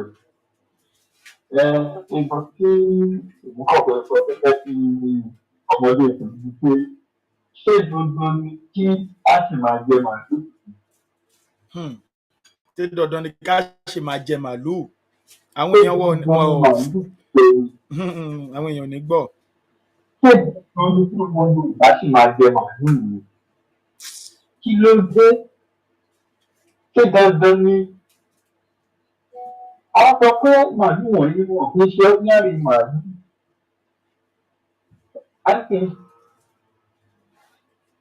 Tí ó tí ló lọ ọ̀kadà ẹgbẹ́ mẹ́ta tí màálù ti pa àwọn méjì lórí ọ̀kadà. Ṣé wọn mọ̀ pé àwọn Fúlàní yẹn bá màálù yẹn sọ̀rọ̀ ni? Wọ́n máa ń bá àwọn màálù yẹn sọ̀rọ̀ wọ́n lè máa ń pọ́n ìbéèrè. Bẹ́ẹ̀ ni. Àwọn ọmọ Yorùbá yẹ ká wíkọ̀ ó yẹ ká wíkọ̀ àwọn olóṣèlú tá à ń tẹ̀lé wọn gan-an. Ó di mélòó nínú àwọn ọmọ olóṣèlú àti olóṣèlú tí Fúlàní ti pa? Yorùbá kí ló ń sábà ní? Ẹ wò gbà tó ń dìbò Ondo State yẹn, mò ń wo fídíò yẹn, mo lè sunkún sínú. Ẹgbẹ́ ẹgbà 5,000, ẹni 10,000 ló yẹ kó fi yín, wọ́n fi 7,000, wọ́n bá ọkùnrin 5,000. Ìlú nílẹ̀ nígbò, ọ̀rọ̀ ìmọ̀ pé wọ́n tẹ̀ ń gbà yẹn, owó ikú yín lẹ̀ ń gbà. Owó ikú wọn mọ ní. Owó ikú yín lẹ̀ ń gbà. Àwọn ọmọ àlè. Ok, ẹ̀gbọ́n rẹ̀ tó ń bọ̀ wábẹ̀ ìwé parí, ẹ wá ń pariwo síta.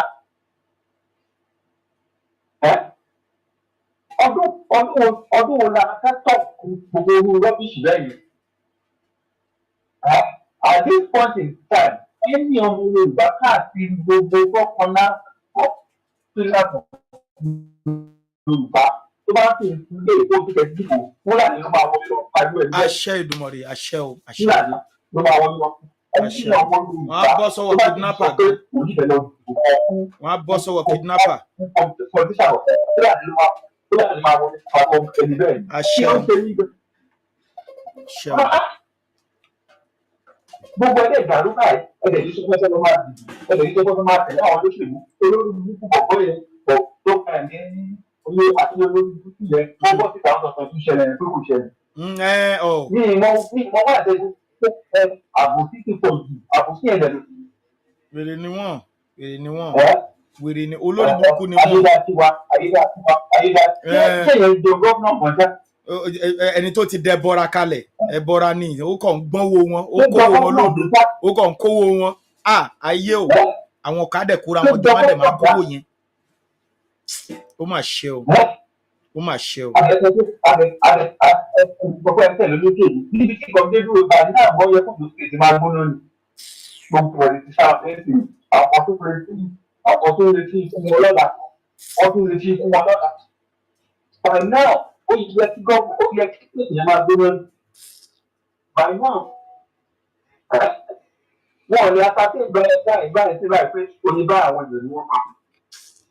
by now ó yẹ kó fi bọ̀ bá délé ọba ilé àtìlẹ́ by now ó yẹ kó fi bọ̀ bá dé gọ́ọ̀mù náà. ẹ wà máa pariwo lóye ilé ẹ̀sìn gan ti fara yín. àwọn tó wà ní àdúrà wọn ò lè sùn wọn ò lè wo wọn ò lè dún wọn ò lè sùn ibi iṣẹ́ gan ọmọ wọn ò balẹ̀ bọ̀dẹ̀ yìí fẹ́ wà lé yẹn. kí dandan ní ká jẹ màálù ni àlọ́ ti fi nǹkan sára àwọn màálù wọ̀nyí pé kẹ́ ẹ má jẹ mọ́ ẹ má jẹ màálù gbòó. bàbá tẹ́tẹ́ bá wa pariwo fún ọ pé kọ́ má jẹ màálù mọ́. wọ́n ń gbọ́ náà báyìí wọ́n ń gbọ́. kọ́ má jẹ màálù gbòó ṣe dandan ní màálù yìí. ẹ ṣeun bàbá mi ẹ ṣeun mo dúpẹ́ Mr. Johnson ẹ ṣeun mo dúpẹ́ o God bless you. àwọn tó kẹsì ẹni tó àpariwo ọmọ máa wá bọ́n ṣe fẹ́ wálé díẹ̀ ẹni kan tó fi ṣẹlẹ̀ náà kì í bá. bẹ́ẹ̀ ni kọ́ máa bọ̀ lé káwọn èèyàn wá máa bọ̀ lé. ẹ bá wa sọ fún wọn kọ́ wọn wá sí káwá lé èdè. kọ́ máa wálé o. nígbà tó pọ̀ yìí ó máa lágbára díẹ̀. ó máa lágbára àwọn èèyàn wa ò tí ì mọ̀ ni. àríyá sì lórí àwọn kìrìtẹ́nì tó wà ní north tí dandandandan wọ́n gbọ́dọ̀ ti ṣàríà. ẹ jọ̀ọ́ ẹ bá wọn sọ fún ọ pé kọ́ máa wálé díẹ̀díẹ̀ kó tó di káàgbó wọn torí káàgbó yẹn bá lù wọ́n tí kò gbọ́ máa búlọ́ọ̀kì ọ̀nà òní lè wọlé òní lè jáde. bẹ́ẹ̀ ni. wọ́n máa wá ní díẹ̀díẹ̀ ẹ gbọ́ ọ̀rọ̀ tí bàbá pàṣẹ àdébáyé sọ lọ́rọ̀ mi nísìnyí tó gbà bàbá yẹn ló kù díẹ̀ ni bàbá pàṣẹ àdébáyé wà nípò yẹn bàbá yẹn ló kù díẹ̀ ni kí Yorùbá máa gbọ́ èpè ní bàbá yẹn ń gbé gbogbo àpọ̀lísà ẹ̀yìn bá kí ló ń ṣe àwọn Yorùbá gan-an ẹ̀rọ kọ́tà Fúlàní ṣe wọ́n ń dí ẹwà pé kí a tó ṣe. Ìkọ́ tó sọ nìyẹn wọ́n ń dí ẹwà pé kí a tó ṣe. ó ga o. wọ́n ń dí ẹwà pé kí a tó ṣe. Fúlàní ń dí ẹwà pé kí a tó ṣe. ó ga o. Fúlàní ń dí ẹwà pé kí a tó ṣe. ìtumọ̀ ìwà tí wọ́n wù nìyẹn. ó ga o. àwọn apákíjọ ti káàkiri nílẹ̀. ó ga o. ẹ̀yin ọba ẹ̀ ṣe dáa o. ẹ̀yin ọba ẹ̀ ṣe dáa o. ẹ̀ ṣe dáa o ẹ̀yin ọba ẹ̀ ṣe dáa o. ẹ̀yin tá a pè ní bàbá ẹ̀ ṣe dáa o. Tinubu ìṣòlórí burúkú kò sí ìgbọ̀ngàn tó fẹ́ ṣe ẹwọ́ ọmọ ẹ̀ òun tí bàbá pọ̀ lọ́mọ ń lọ ọmọ ẹ̀ náà tún lọ sí ilẹ̀ Haúsá ó tún lọ nígbàgbọ́ wọ́n ti sọ fún ìgbà ẹ̀ pé láyé àwọn ọ̀fẹ́rẹ́ ìtẹ̀mọ́lé náà. ó ga ọ. Yorùbá kí ló ń ṣe wá náà àwọn ẹgbẹ́ káwọ́ ìtọ́jú. ẹ ṣeun dádì mi ẹ ṣeun mo dúpẹ́ o ẹ ṣeun o mo dúpẹ́ o bàbá mi. ẹ ṣàjọ ẹ má bá a parí sáà fún àdúgbò yẹn. ẹ má bọ̀lé o ẹ̀yin èèyàn wa má bọ̀lé o ẹ má bọ̀lé o ẹ má bọ̀lé o ẹ má bọ̀lé o ẹ má bọ̀lé o ẹ ṣeun bàbá mi ẹ ṣeun ẹ ṣeun God bless you ẹ ṣe wọn jọ bàbá mi ẹ ṣe wọn jọ o more blessings sir o God bless you sir ṣe gan o ṣeun ṣeun ẹni tó pè.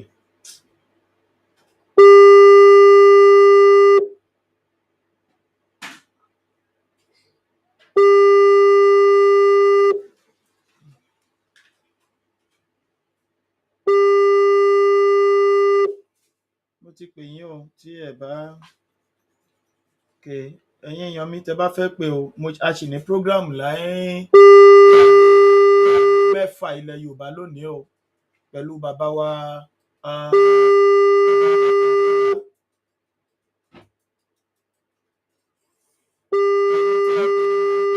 yìí o ẹgbẹ́ aago yín o ẹ̀yin tẹ́ ń pè ẹgbẹ́ aago yín ní kíákíá o. Hello bàbá. Ẹ gbóhùn sókè, gbogbo àgbáyé ló ń gbọ́ yín o, ẹ ti wà lórí ètò, gbogbo àgbáyé ló ń gbọ́ yín o. Ẹ ṣé gan sà, ẹ kú iṣẹ́ takuntakun. Ẹ ṣeun. Lórí ọ̀rọ̀ bí Yorùbá nation ṣe máa bọ́ kúrò lóko ẹrú. Ẹ ṣeun o. Àti ilẹ̀ Yorùbá mo ti ń pè. Ẹ ṣeun dádì mi, ẹ gbóhùn sókè sà. So nǹkan tí mo fẹ́ sọ tó dẹ̀ máa ń ká mi lára lórí ọ̀rọ̀ Yorùbá òun ni pé ọ̀pọ̀lọpọ̀ wa ẹ̀rù ń bà wá. Ó dàbí ẹ̀fẹ̀ kan tí ẹnìkan ṣe, wọ́n ní ilé làbọ̀ síbi oko, ṣùgbọ́n gbogbo wa a fẹ́ lọlé, à ń bẹ̀rù àti kú. Ṣé ẹ get me sir? Mo ń gbọ́ ní bàbá. Ìṣòro nǹkan tí ìṣòro ta ní jù òun ni pé ìbẹ̀rù.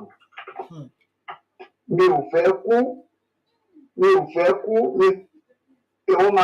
fẹ́ kọ́ pa mí, bẹ̀tà fẹ́ gba orílẹ̀-èdè wa. Ó jẹ́ ìṣòro fún wa. Nǹkan tí èmi fẹ́ suggest ni pé bí a bá ṣe lè kó àwọn ọ̀dọ́ jọ kí a máa fún un ní a kind of orientation pé láti lè defend ìlú wọn. Ṣé ẹ gbọ́ mi sà? Mo ń gbọ́ yín, gbogbo àgbáyé ló ń gbọ́ yín.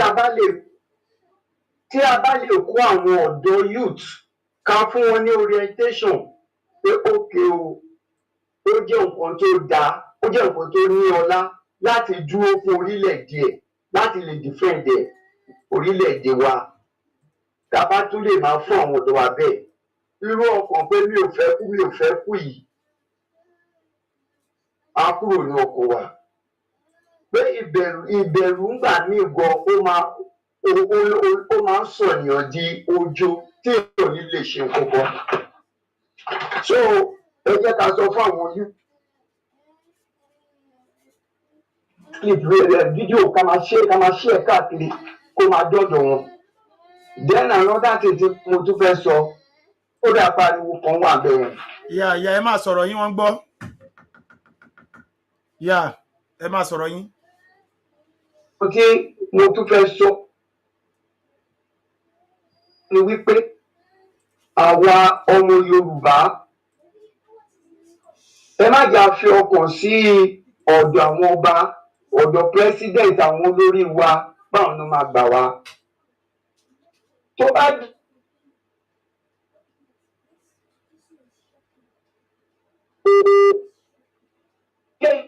wa àtẹ̀gùn orílẹ̀-èdè wa. Ṣé rí president Burkina Faso tó ń sọ ń gbà yẹn, ó pinnu nínú ọkàn ẹ̀ pé nǹkan tó bá máa dà ló máa dà, òun máa gbà lóhùn. Bàbá wa Sunday Igboho, òun náà pinnu nínú ọkàn ẹ̀ pé nǹkan tó máa dà ló máa dà. Ṣèbó níyàwó ṣèbó lọ́mọ.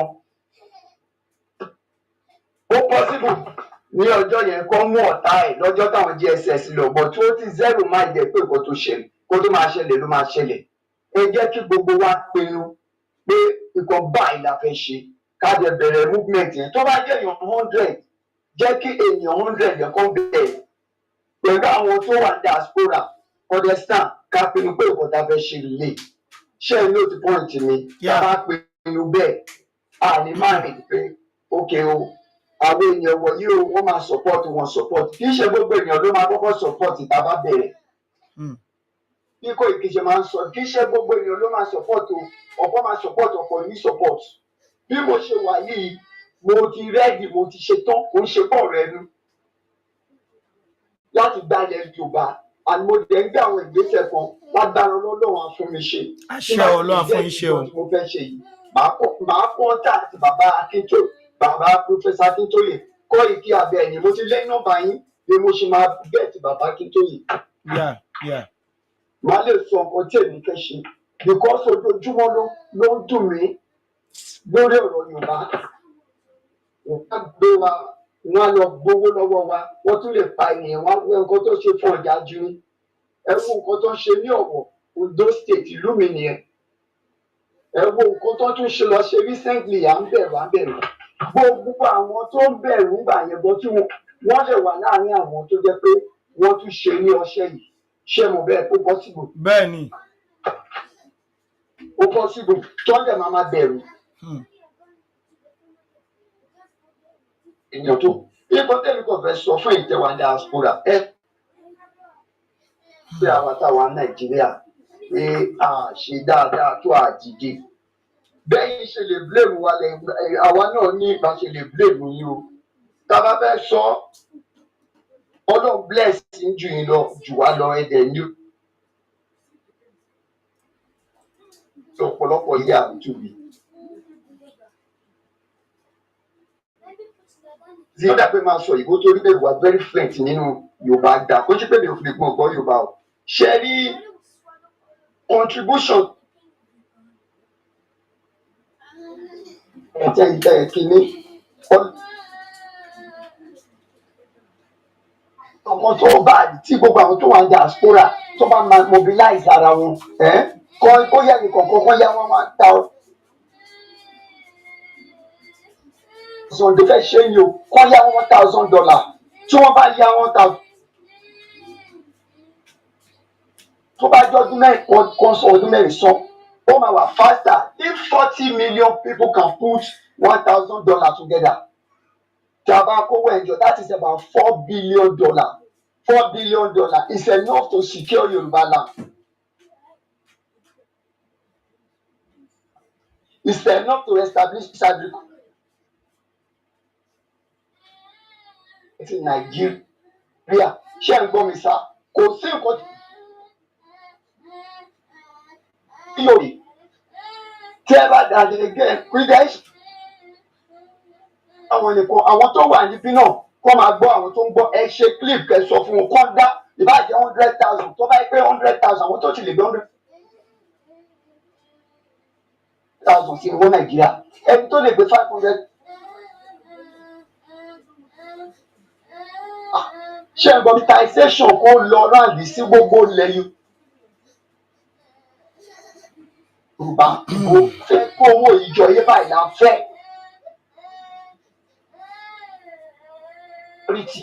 a lè lójú òkò sí ẹni.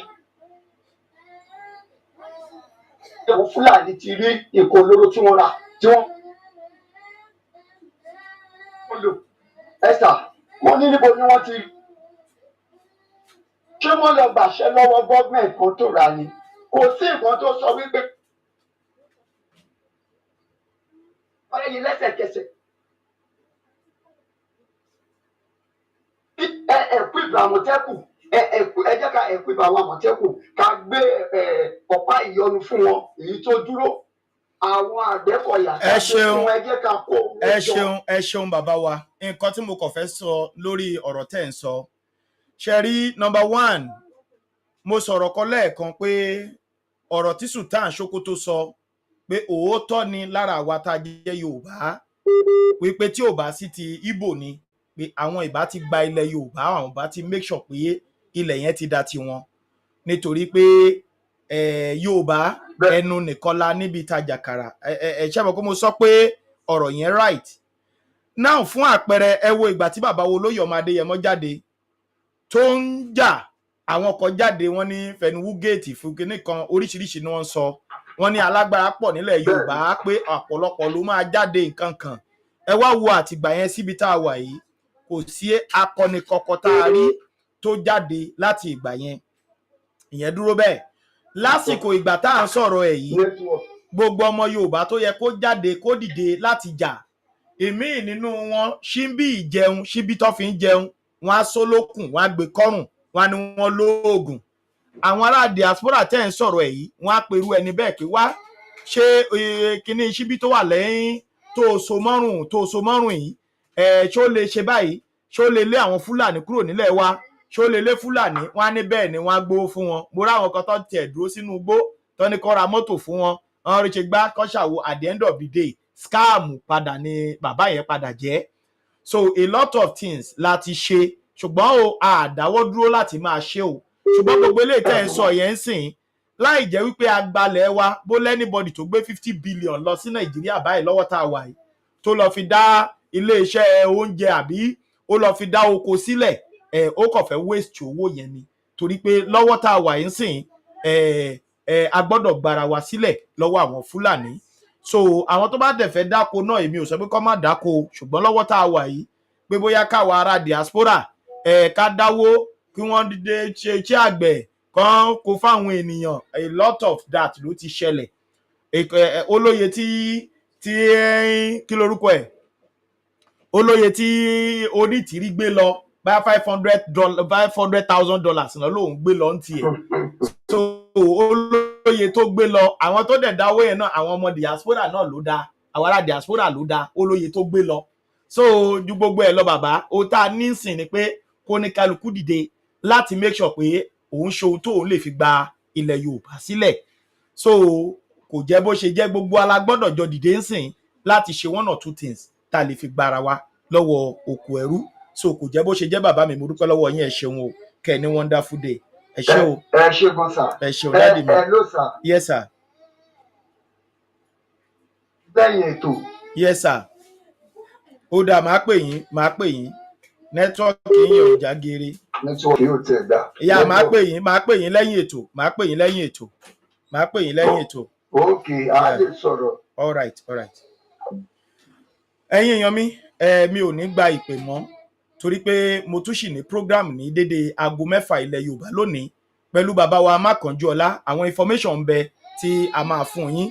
Then nínú program yẹn mo máa play voice note tí mo promise lẹ́ẹ̀kan pé mo máa play, so màá lè play ẹ̀ nínú ní orí ètò yẹn nítorí àkókò wa. Ẹ ṣé mo dúpẹ́ o ẹ̀yin olólùfẹ́ mi, ẹ jọ̀wọ́ ẹ bá wa share ètò yìí o, ẹ bá wa pín fónílé, ẹ bá wa pín fàlejò tó bá jẹ́ ọmọ Yorùbá, àlejò tí ò bá dẹ̀ ń ṣe Fúlàní náà ni, tó ṣe tán láti fọwọ́sowọ́pọ̀ fún wa láti jàjàǹgbara fún orílẹ̀-èdè Yorùbá. Ẹ ṣé mo dúpẹ́ ẹ̀yin olólùfẹ́ mi. A ò ní rí ètò yìí jù báyìí lọ nítorí pé ètò kan tún ṣe ń bọ̀ ní dédé agogo 6 lénìí. Ẹ ṣé mo dúpẹ́ o, ká ní wonderful day. Ẹ ṣeun.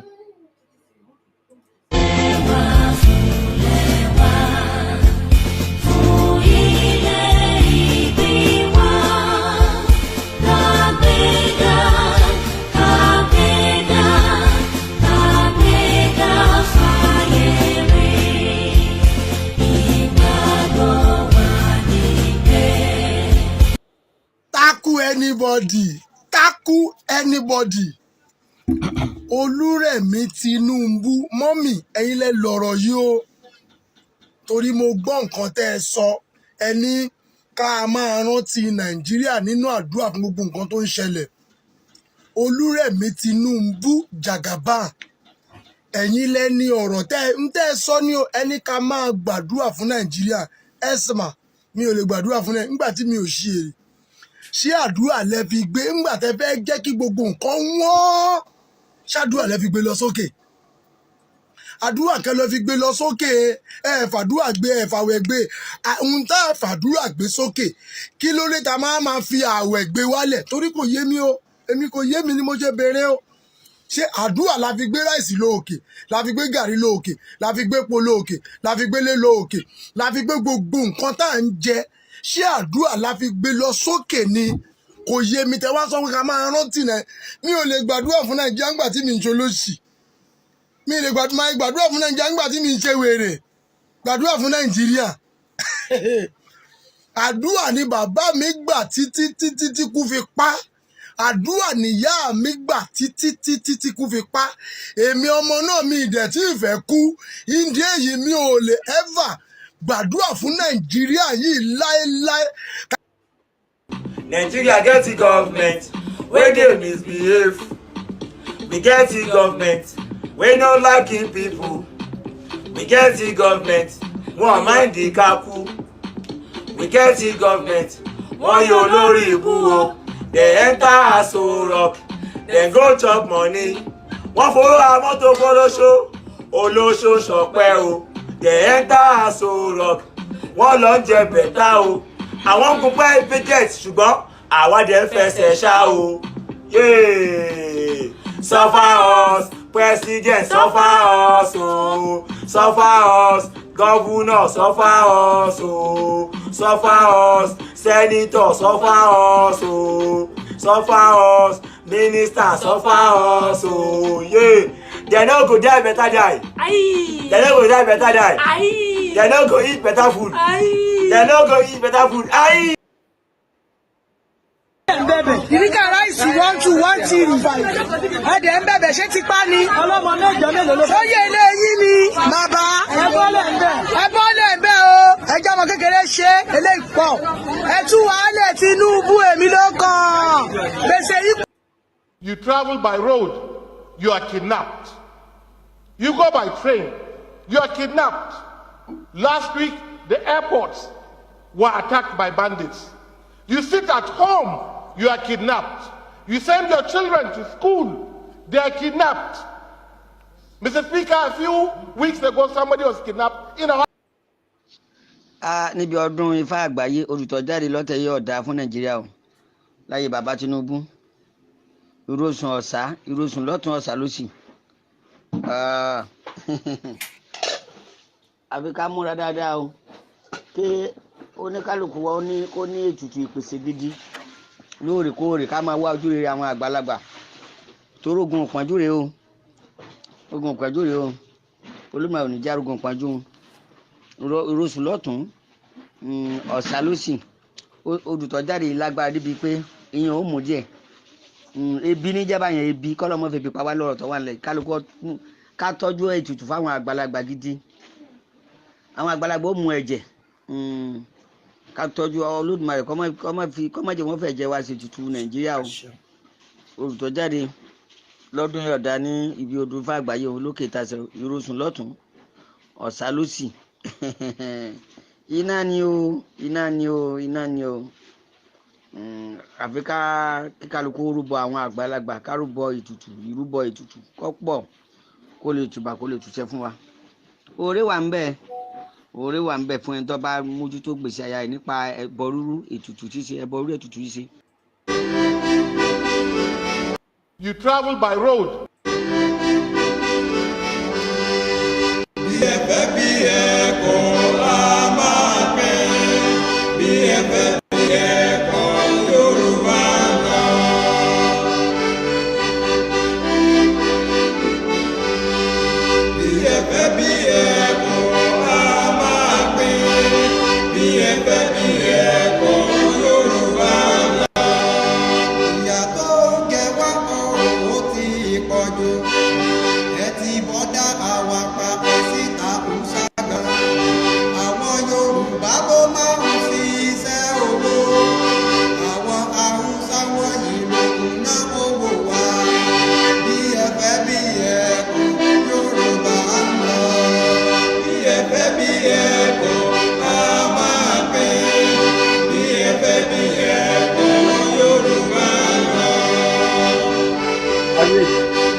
whichever way, by all means necessary, you must have electricity, and you will not pay for estimated bill anymore.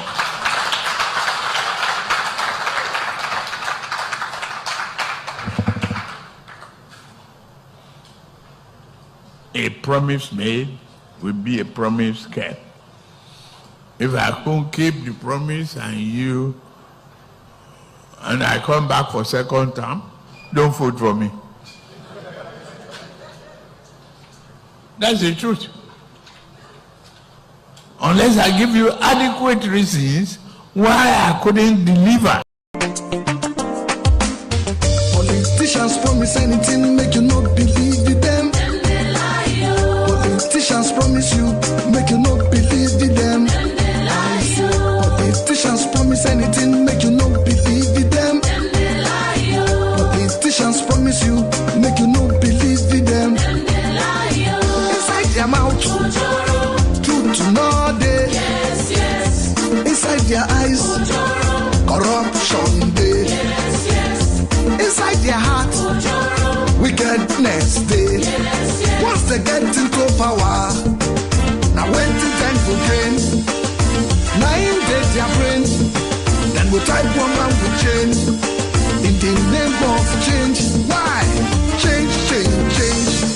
They combine those with change. Politicians promise anything, make you not believe in them. Politicians promise you, make you not believe in them. If they say make you vote for them, make you look well. If they say make you vote for them, make you shine your eyes, oh. They promise us water, we don't see. Up to today, we don't see. We not they get water. Yes. They promise us light, we don't see. Up to today, we don't see. We not they see the light. At all. They promise us road, we don't see. Up to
wo bí tẹ́yìn tí bá ti ṣẹlẹ̀ ń bí wọ́n wá mú tẹ́yìn kankan bá ti ṣẹlẹ̀ wọ́n wá mú kò sí nǹkan tó fẹ́ ṣe tó gbọ́. ok tó bá padà sínú oko yẹn.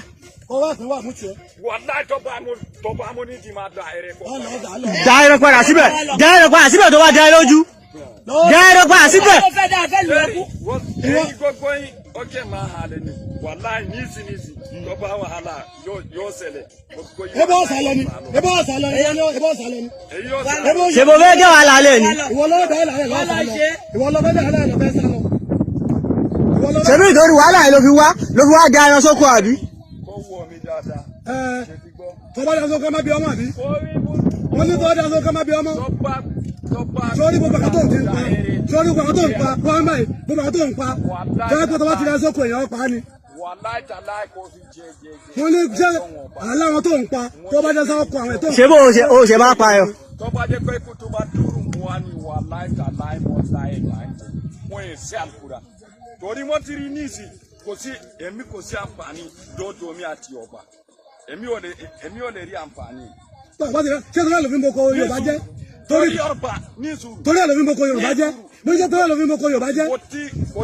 kò tí tó ọ̀sẹ̀ méjì báyìí màálù mẹ́rin mo pa àti dùnkù sáré màálù mélòó lójú ògùn báyìí. èyí tó bá màálù kọ́dà màálù kọ́yọ̀kẹ́ èyí àti ọlọ́pàá ìjà tó bá ìjà kò ṣẹlẹ̀ lọ́dún yìí kó pè mí ọmọ àlè àwa ń bẹ̀ tá a máa múra lọ ṣebí Fúlàní tó bá ti já oko díẹ̀ ó mú Fúlàní yóò ṣe wo èyí tó bá ti pa màálù àti ń pé ọlọ́pàá kò sí ọ̀rọ̀ kẹ́ń tí ọlọ́pàá ayọ̀ máa sọ ní ṣe owó màálù tó bá ti pa eré tó èyí àti ọlọ́pàá àwa ń bẹ̀ tá a máa ṣe ní ti lọ́wọ́lọ́wọ́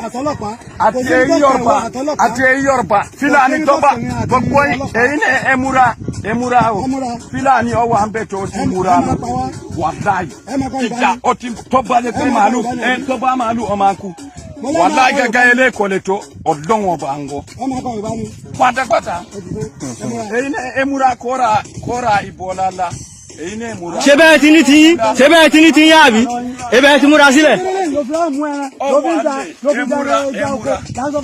wàláì emura tọ́ba ti pa màálù èyí àti ọlọ́pàá gbogbo yìí ó ti pa màálù ìwọ náà ọ máa ń pa màálù ìwọ náà ọ máa ń pa màálù mo ń gbọ́dọ̀ pé ìwọ náà ọ máa ń pa màálù. ó ń gbọ́ ni àbí wọ́n pa màálù ẹ̀ ó ń gbọ́ pé ń pa màálù ni àbọ̀ gbọ́ pé àbí wọ́n pa màálù ẹ̀. emura o. Ama awadi wakala ba. Wallahi. Awadi wakala. Mi wallahi toto jata wallahi mi wallahi kakila ne ga ogajo mo ko yi mo dari ko ka awadi wakala. Wallahi ko ka ko ay wonya ama ko. Arab ko ka ko ay wonya ama.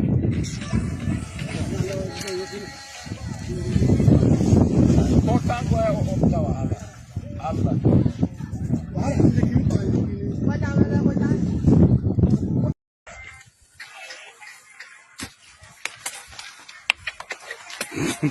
Why Omila fanya durante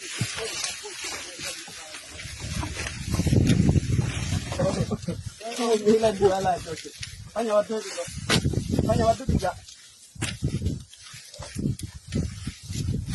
Omila fanya durante ane ia pagi jinne. Wallahi fanya nodura. Fanya ande umi dare yo.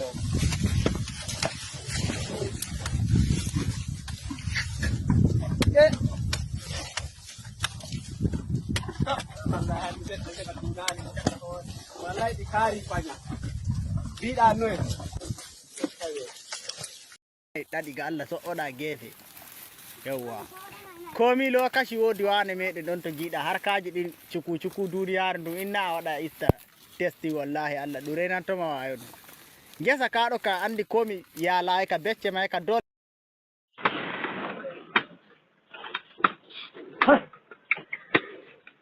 Are ayde ne hande.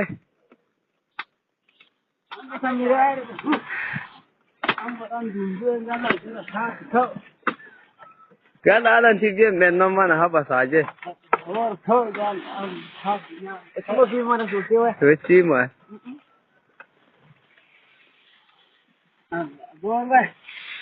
Al kono mana alu le kono. Iya.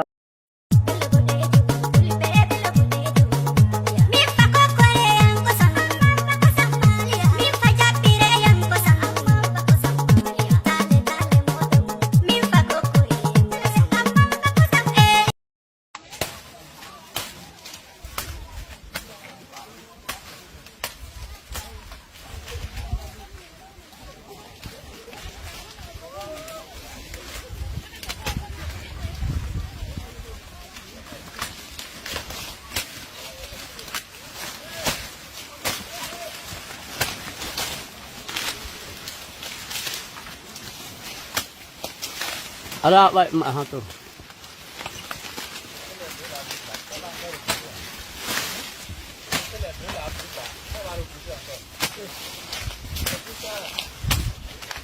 C'est le traitement qu'il faut ici.